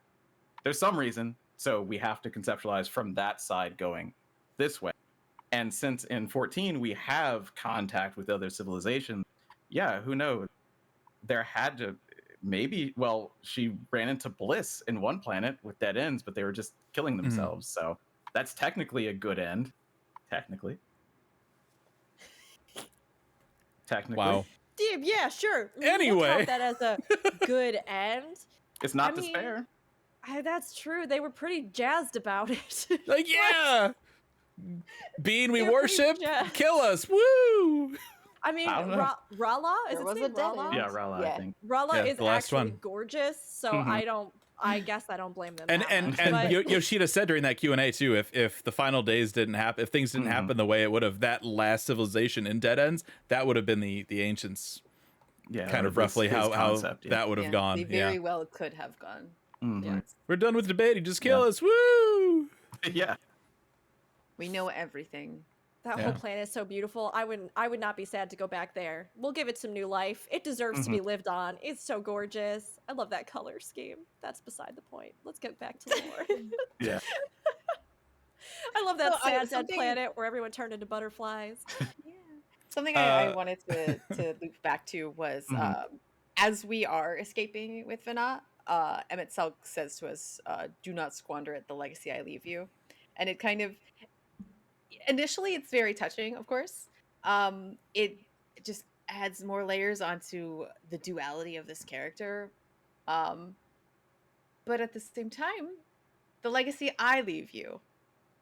He's still kind of focusing on himself a little bit. I Mhm. did this. I give you this. Mhm. Okay. What now that you bring that part up too, there's always a part of that scene that I wasn't really sure of, like, how to react to it. That part where when he says that, but then you like reach back to him, you're like, Emmett! Like I don't what did you guys feel like that was like a good representation of like what your warrior of light, like how you would have reacted to that? Because I would have just been looking and be like, yeah, all right. I would have been like reaching out for him or something. Like, I don't know. That felt like a little over dramatic, maybe for me. I don't know. I don't know. Go ahead. Nobody No, I knows. was just Okay, thinking about moving it. on. Yeah, I mean, it's personal to the Warrior of Light. We'll Yeah. talk about certain question that you get asked later and how people responded to it. It's personally, I mean, no, I would have just been fighting to stay there. Like, fuck that. No, don't send me out of here. I mean, I know it's the only way that it works, but my word of light would have been like, let's just keep fighting this guy. Like, he's not dead yet. Like, we can fix this. I I think you know. I didn't think the story could make me like Emet-Selch more. Obviously, when we first get this character, I was like, and then through Shadowbringers, I really like. I'm not Rook levels of love on Emet-Selch here, but I do really enjoy the way the character was formed and written. I think Yeah. he's an excellent character, and I think in the face of you almost had a chance to remember this and to change so much of what happened, and it's being taken away from you. I think that's dramatic enough for me to like, no. Okay. Yeah, I hated Emet-Selch at the end of Stormblood. I was like, he gave off a lot of like Arden vibes for me from like 15. I was like, I hated Arden in 15. I hate him in 14. And then they made him like so good in Shadowbringers. I was like, well done. Moose, what were you gonna say? I'm gonna save a lot of it for later, I think, because I think this is a very big cutscene towards the end of the game. But the meaning I make of it, I actually start to really enjoy Emet-Selch's duality because of his last couple cutscenes, where he starts to realize that if what had happened is that Vana was able to pull all these weaves of time and wrap them all together and create this one timeline, and that there's an illusion that this is the only way it ever happened, the only way it always was. This is, what happened, that we can no longer see all the other strands that are in this weave. If that's what happened, then she set this up for him to be the conjunction of it. That he's the keystone holding up this conjunction of hers, that he's like right at the center of it, making sure it all works the way it's supposed to. And I think his role in that enables his duality, because he's able to simultaneously be true to himself, never give up on his people, be our antagonist, and play the role he needs to play to get humanity to where they need to be, and to embrace that life goes on without him. And at the very end of it all, to say, like, I played my part in destroying and saving the world, and now the world that follows is not the world I fought for and loved, and I need to go.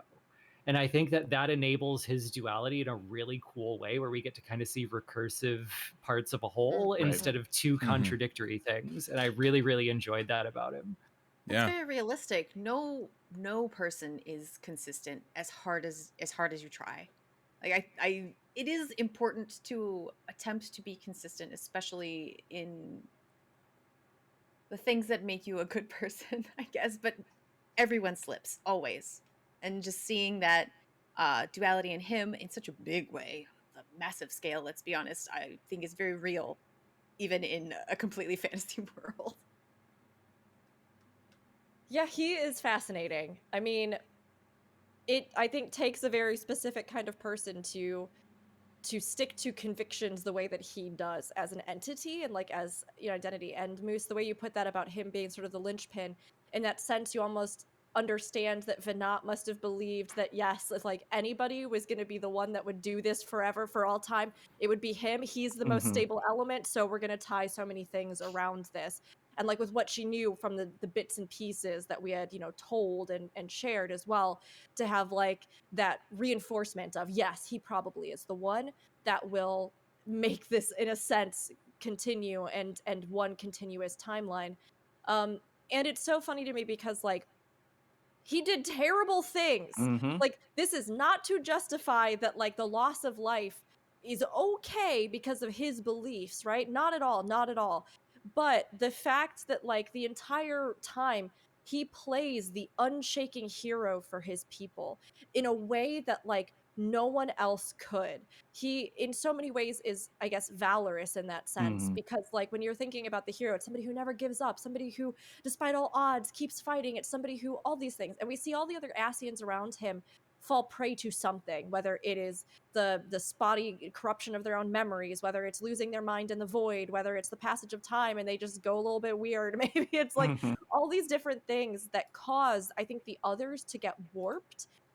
And he does get warped in a sense because of, again, he says, I don't Mhm. recognize the person that I became. But when you think about it, it's funny to me because I almost feel like it's less that he changed and more that he was one of the only elements that couldn't change in a world that had. If like that Right. makes Mhm. sense. Because It's go ahead. Oh, I was just gonna say she was or he was the chess piece that she knew exactly what he was gonna do. That's true. She We she straight could up told plan her. around it. Yeah. She could plan around it because she also knows that is him anyway. Like Mm. we didn't give her every single thing that he did, and we didn't have to. She knows that if he is there, he is going to do this. Period. This is what he's going to be working for. 100% of the time, he will never waver, and that will give me the space that I need to kind of weave around it. This is why it worked. This is why the Warrior Flight was able to tell me, because yeah, it did work. I know he will never change, even though he did change. He still didn't in his convictions. You know, Mhm. everybody has him figured out more than he has himself figured out, which is one of the things we see from Elpis. That's Azim so realistic has too. him dead to rights. Azim has him dead to rights. Hythlodaeus, dead to rights. Vana knows exactly how to get under his skin. Everybody knows exactly what he's going to do, but that is usually the right thing. And I think he has that line too towards the end too. I'm probably gonna mess this up, but he says something about like how his convictions were like insatiable, I know invincible. He said, Oh, inviolable or something like that. yeah, Something and then like invincible, and invincible, of course, is the Yeah. name of the music played during the Hades fight. Mhm. But yeah, that was a cool line too. But anyway, Yeah, here we are. We're at the end of Elpis now. that's it. We have the cutscene. Oh man. I started tearing up just thinking about it. Right I was now. gonna say, do you need to grab like a box of tissues just in case, Rook? Do we need to? Ah, I mean, I'm just gonna cry, and you're all gonna have to accept that. it's Yep. such big Metal Gear Solid 4 microwave chamber energy that it hit me exactly in that way. Dragging yourself through. I mean, I don't know. Yeah, I think it's interesting that, I mean, we've seen answers be redefined already, right? Mm-hmm. First we had end of an era, and then it's having it here, knowing that there's like a literal question now, right? Which is wild that they were able to make that work how they did. And to see this cutscene where we were returning back to the first, right, through the like interdimensional rift. Yeah. I was trying. I'm like, there was a name for it. What was it? And you go through, you see that Hermes, yes, does become Fan Daniel, and then you go to the final days, and this I mean, this is like the cutscene of the expansion, like hands down, nothing tops this. I don't know. There's the one with Orion. I'm just kidding. Oh no, Okay. forget It Orion. is a joke. But yeah, like we see the final days happening. We see Emet-Selch talking to Hythlodaeus, and then Hythlodaeus kind of like waves and leaves, and then the narration is like, that day, like half the planet sacrificed themselves, and you realize, oh shit, like Hythlodaeus was part of that group. And Vanat is just walking through the streets, watching creation magic go nuts, monsters showing up, eating people. And then she comes to, this is all while Answers is playing too, right? This is like end of an era. Like think of it like a music video for Answers. This is the new one. This is the better one. With a little in between. But then she finds this group of people, and the music shifts to that kind of like organ version of Answers from the Binding Coil.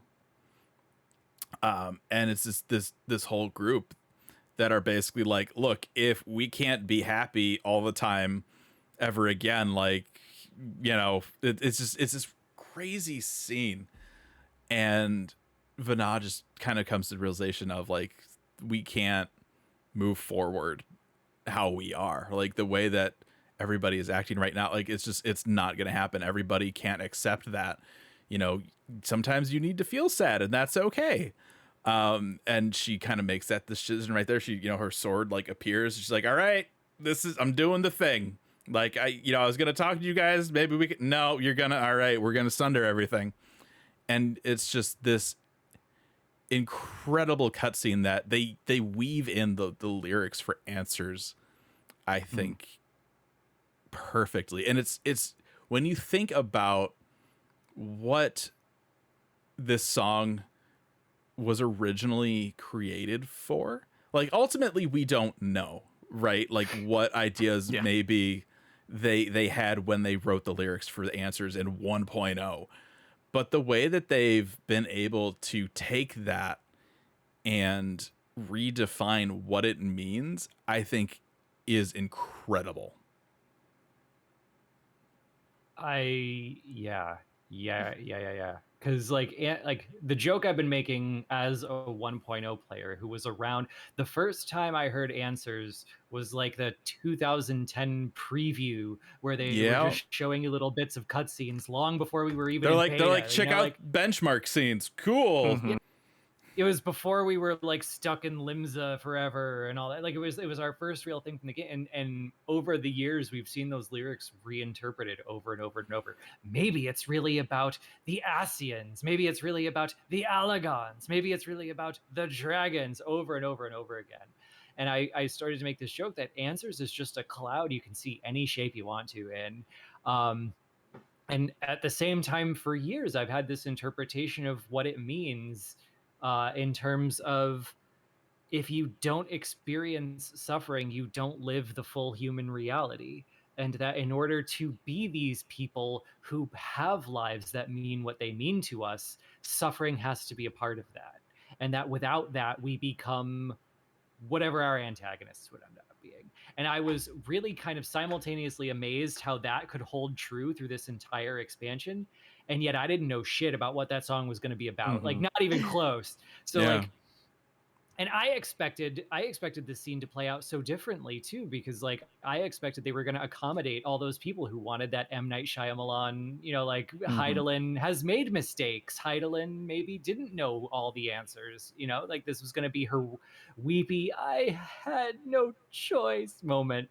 And instead we get there and like the cinematography is like when Anakin turns on his lightsaber in front of all the younglings, like, holy crap. And like, as they're zooming out from that, she's just like stern voice, total confidence. Like, if you're all determined to walk down the same road the other civilizations Meteion discovered did, then for the sake of the stars, screw all y'all. Like, I did not see that coming. No. I mean, the thing is, though, okay, so no joke, I pulled it up to rewatch it while we were talking because I just needed to. And I was struck again by, she does try to reason with them, you know? Yeah. She tries to put That's forth. kind of like that, her final attempt, right? It is literally, you know, like the lyrics in the song, I mean, like you said, it's incredible because yes, obviously they fit certain things here. And yet it's funny because, I mean, you all know this, we've talked about it. I did a music video dressed as Venat before the expansion even released. I had no idea this cutscene was going to be in it. But as I was looking over the lyrics, and we had this piece about, you know, the Lady of Light. We had at least seen her in the end of the stuff with the patches. And you literally have, you know, these lines about like, our souls have been torn.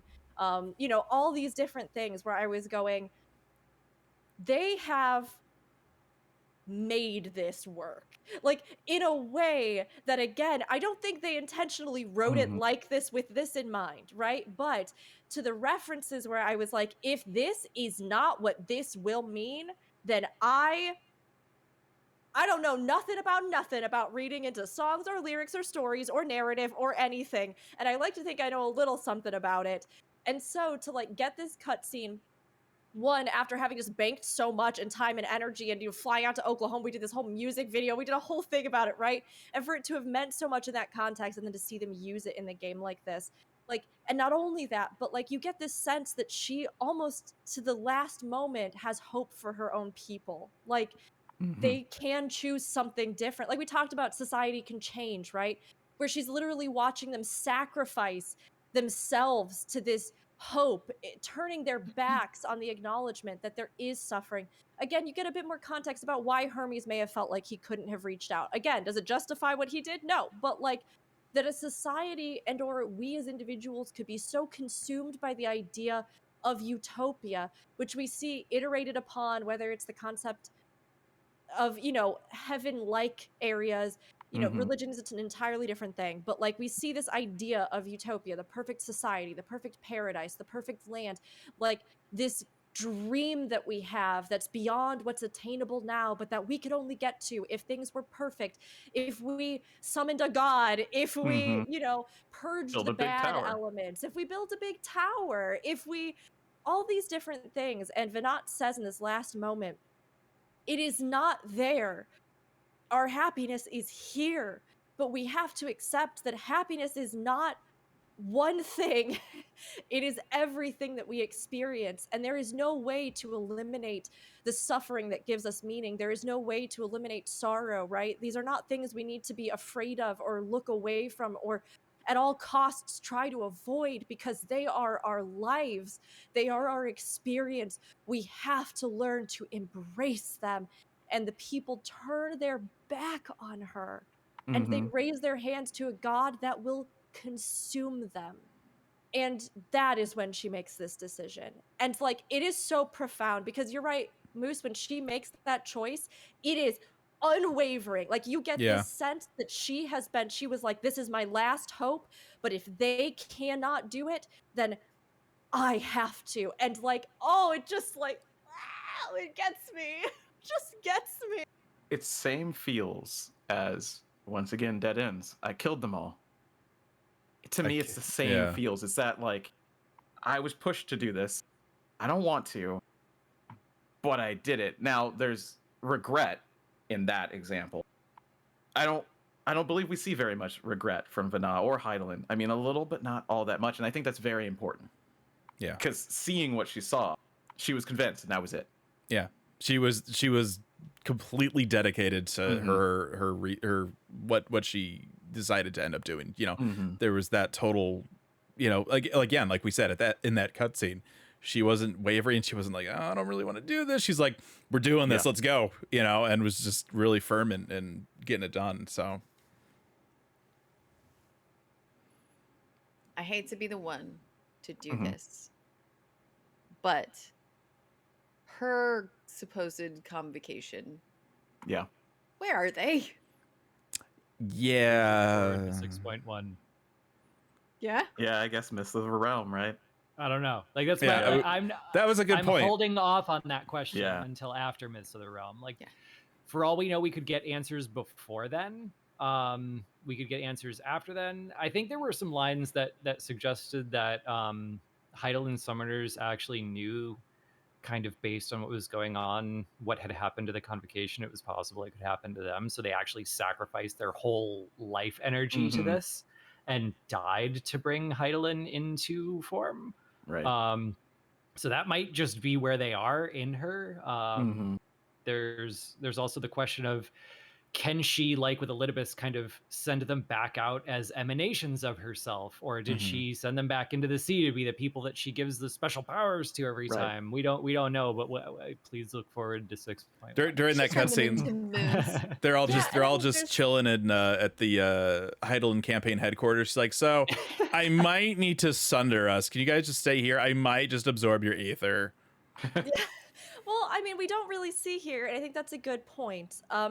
Of course, there is the debate, like, if she spared, because we do know that she kind of created loopholes for others to escape. Is it possible she even spared them, and or that, like, the iterations of the 14 that we see as gods, Myths of the Realm, have something to do with that and how they restabilized the planet afterwards? Like, we really have no idea. So, yes, I was kind of surprised as well, because when I envisioned this scene, I imagined that it would be like her surrounded by her convocation, and then they'd, you know, I wasn't expecting it to be exactly like this. And yet it's also really interesting because they did use actual set pieces that we've already seen in the final days in that dungeon. So like Yep. Yeah. that room, if you go into the final days, like you see the bodies around, like like they use these set Mhm. pieces that I think really like again tied it together in this way. And I mean, of course, we haven't talked about it yet, but the line when Mm.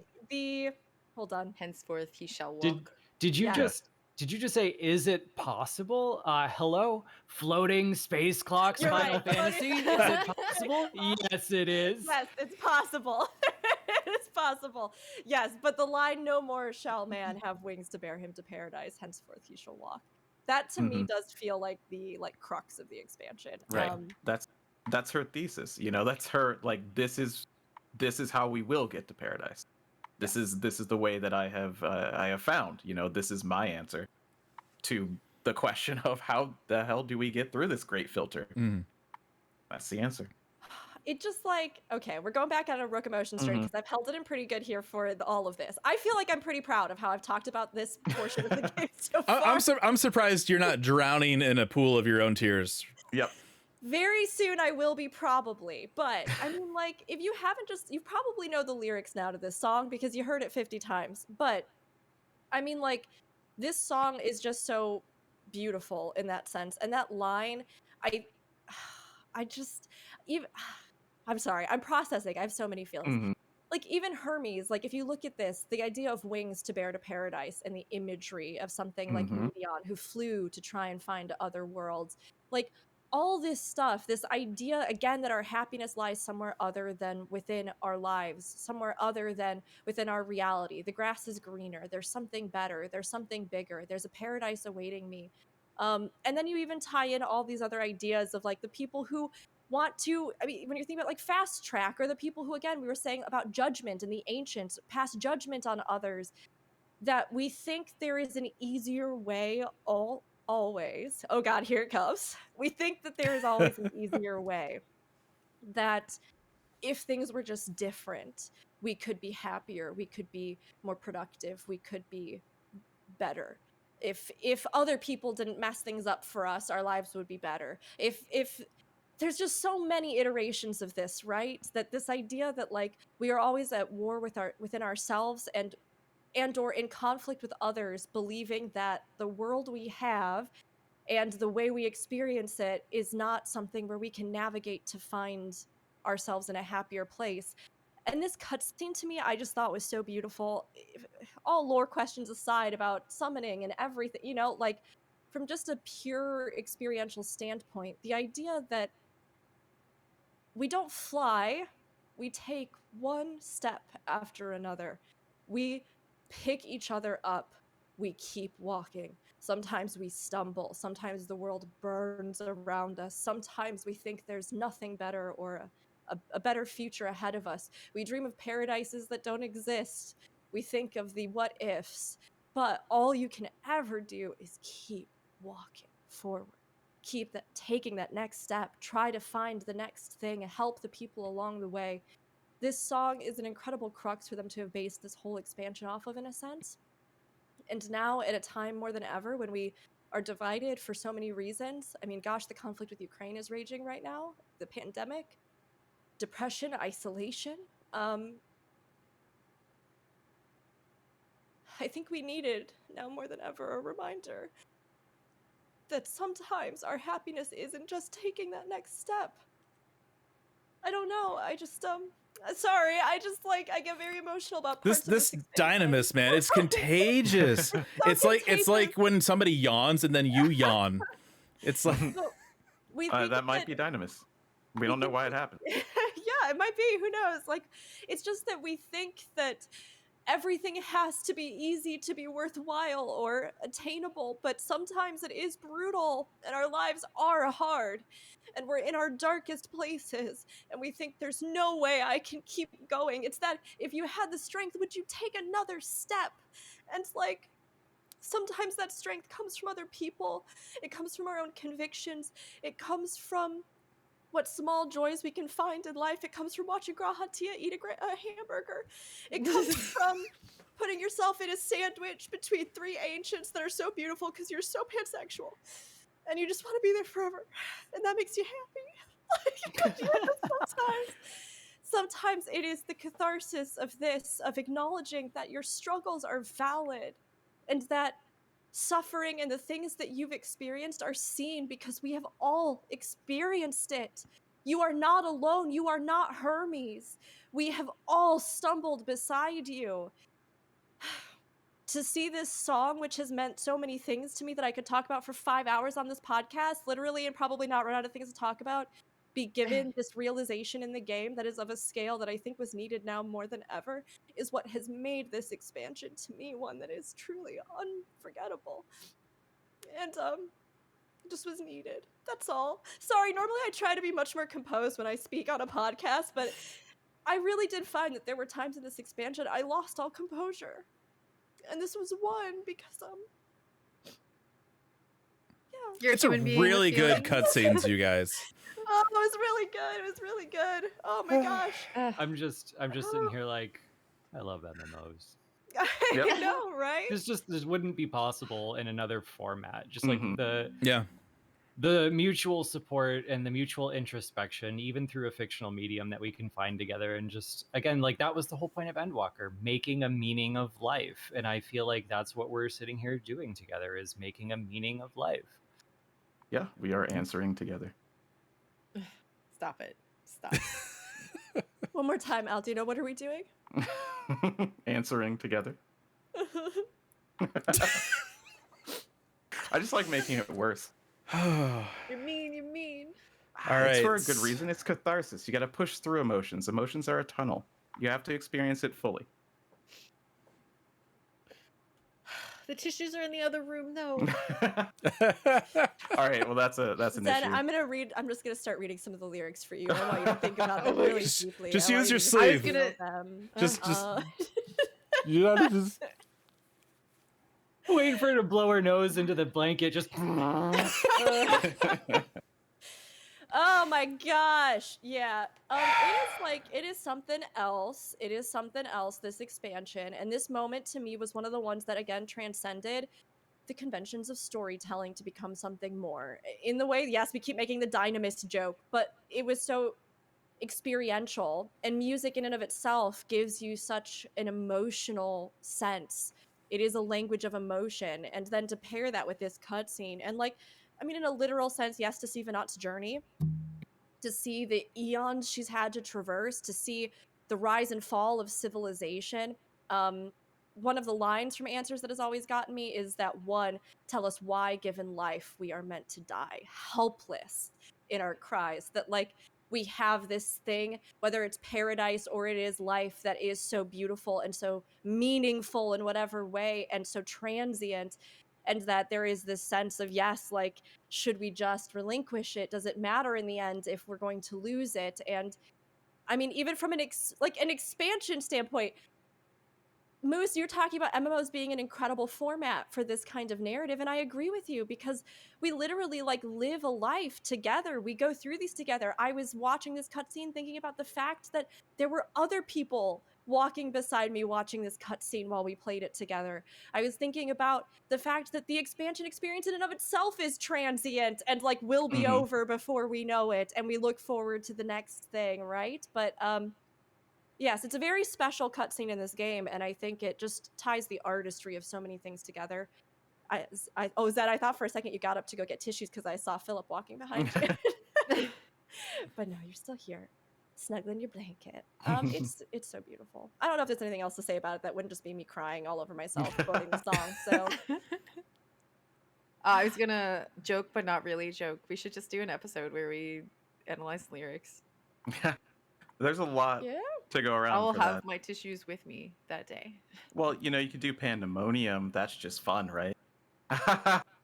Yeah, that one is spicy. That's a spicy song in this game. Oh my Yes, it is. gosh. The lyrics now. Remember we'll just remember to hydrate. Friday we'll just drink like 20 bottles of water, and then gotta we'll hydrate just for multiple reasons. yeah.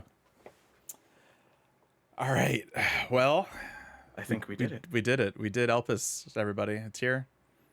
We got through it.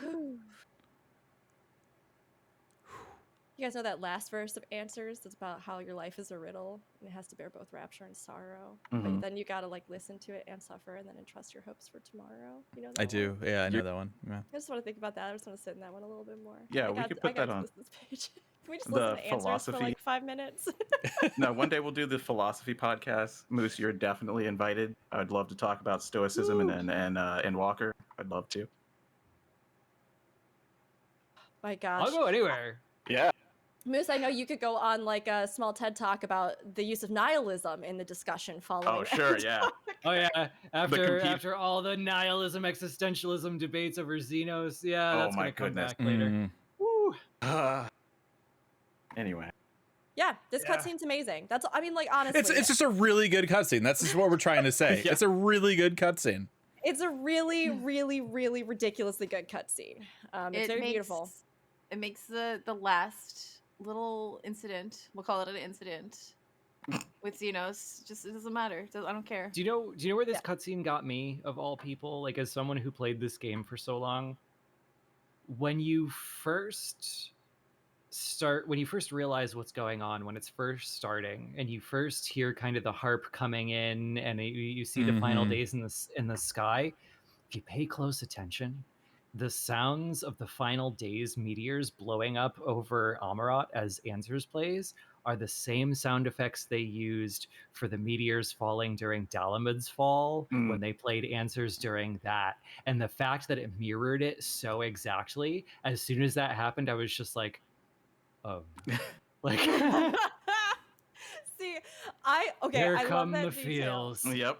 You are right. They did do that. They did so many little things in there to like kind of tie it in. Yeah, I got to the point in this expansion where I would hear the like bum bum bum bum, and I'd just be like, oh no! Like, They're playing the song again. That Pavlovian response. Mhm. That little bit, I think it's right at the beginning where you see Emet-Selch realize what Hythlodaeus is going to do. Mhm. Oh my gosh. Yeah. Oh okay. wow, I've decided that I'm gonna do this thing to try and save the world, and I'm gonna lose the other person, like, because we already know that Azem was like, you guys are doing the wrong thing, I gotta go. So at that point he has Hythlodaeus, and Hythlodaeus is like, I gotta go die now, sorry. Yes, and like, oh, just so many little moments in that moment, you know, and we know from the moon and the other things that we've heard that, like, obviously we've seen him there. His spirit is still in there, and we know that the Asians themselves apparently went to just visit the planet and just stand there and just like look at Zodiark. And like, Oh my you god. imagine Emet-Selch, and I mean, we can kind of intuit that because of Emet-Selch's Tsundere kind of energy, that he may not have had many friends, Yeah. and that the few that he did have, you know, a lot of respect from people and things like that. But I imagined he was very, very like invested in the people that put up with him and loved him, and like the fact that Azem and Hythlodaeus both were such pivotal figures. To just imagine him like standing there on that moon, knowing that Hythlodaeus was waiting. Like, it gets me. Like, I think about if any of the people that I care about, and any of you, like anyone that like means anything in my life, were there in stasis, and you're thinking about like, we'll just get the world back to how it was. Like, I know that there might be things on this planet that like tempt me. There might be lives that I see, that there might be things that I see that are like the world I once knew, but I have to remember I'm doing this for you. I'm doing this for you. And like the thought of like them just constantly going up there during that whole cutscene and that moment where he's like, bye. And you can tell that he's being himself. Like, he's not getting all teary about it. He's not getting, you know, he's got that kind of like funny, you know, this is what I'm gonna do. And like, you know, you imagine the resignation. Yeah. yes, Yeah. like, and it's something he believes in, and he's going to sacrifice to save their world. And it's like, then you think about Emet-Selch trying to confront himself, like, I have to sacrifice too, like, if I am going to save them. And it's, it just gets me. Now in my head, I'm just thinking of like Emet-Selch, you know, over the years doing what he's been doing every so often, kind of looking up at the moon, thinking about it.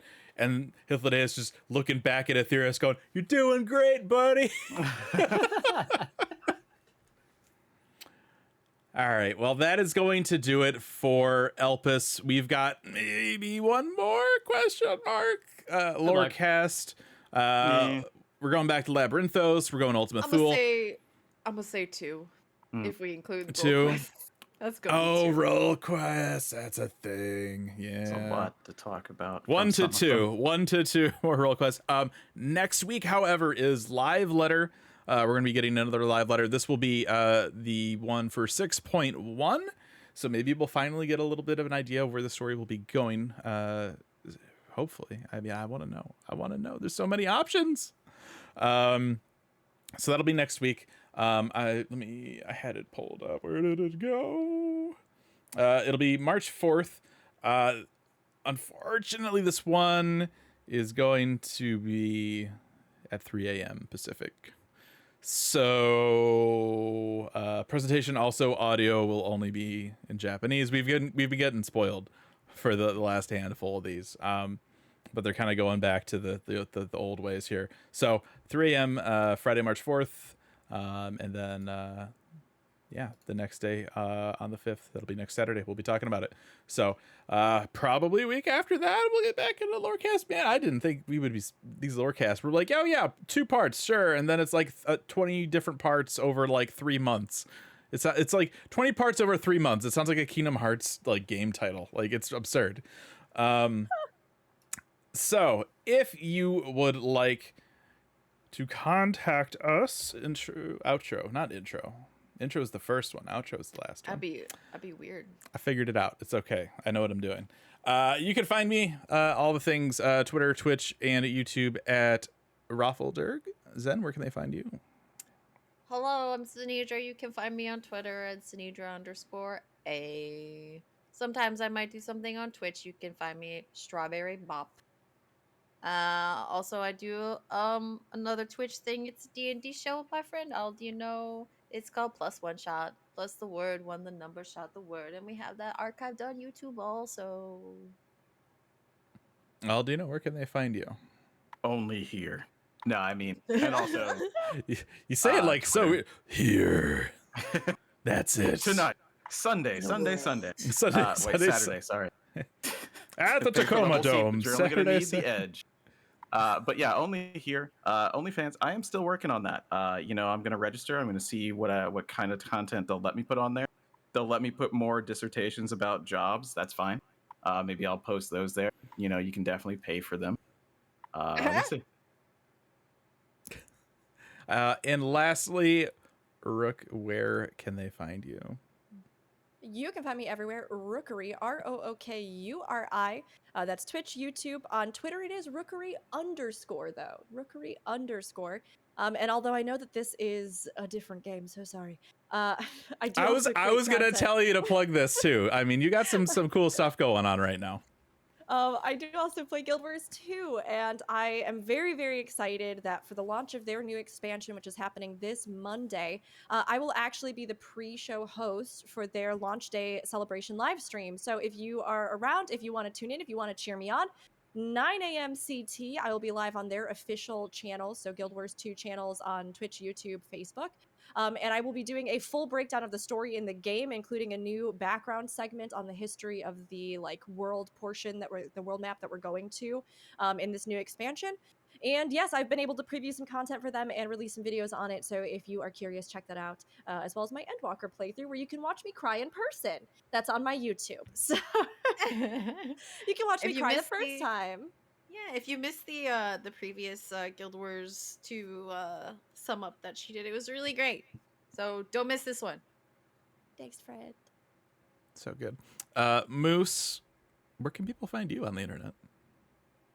Thanks to Rook, now in a glass box of emotion. But no. It's a tissue box of emotion. Make sure to poke holes so you can breathe. Oh my god. How do you poke holes in glass? Very careful. On the next Lorecast. all the names are a little different. On Twitter, I'm at Anonymoose XIV. On Twitch, I am just Onwyll, ANWYLL. I made that to stream Endwalker so that we could do all that together, so we could do new content together. I'd love to do more than just that, but I've been having a real hard time balancing real life and game life lately, so it's been a real struggle. I'm trying my best. I'm so sorry. I'm so sorry. You're doing But- great. Don't No need to apologize. apologize. Real life Other happens. than that, you can find me on pretty much any Discord with a lore room, especially Gamer Escapes. So pop in, say hi, ping me, DM me. I don't care. Call, like, ask any question you want. There you go. Within reason. Whether I if- will answer's up for grabs, but you can Hey. ask. There you go. If you want to email us here at the podcast, you can email us aetheryteradio@gamerscape.com. You can also tweet at us at aetheryteradio.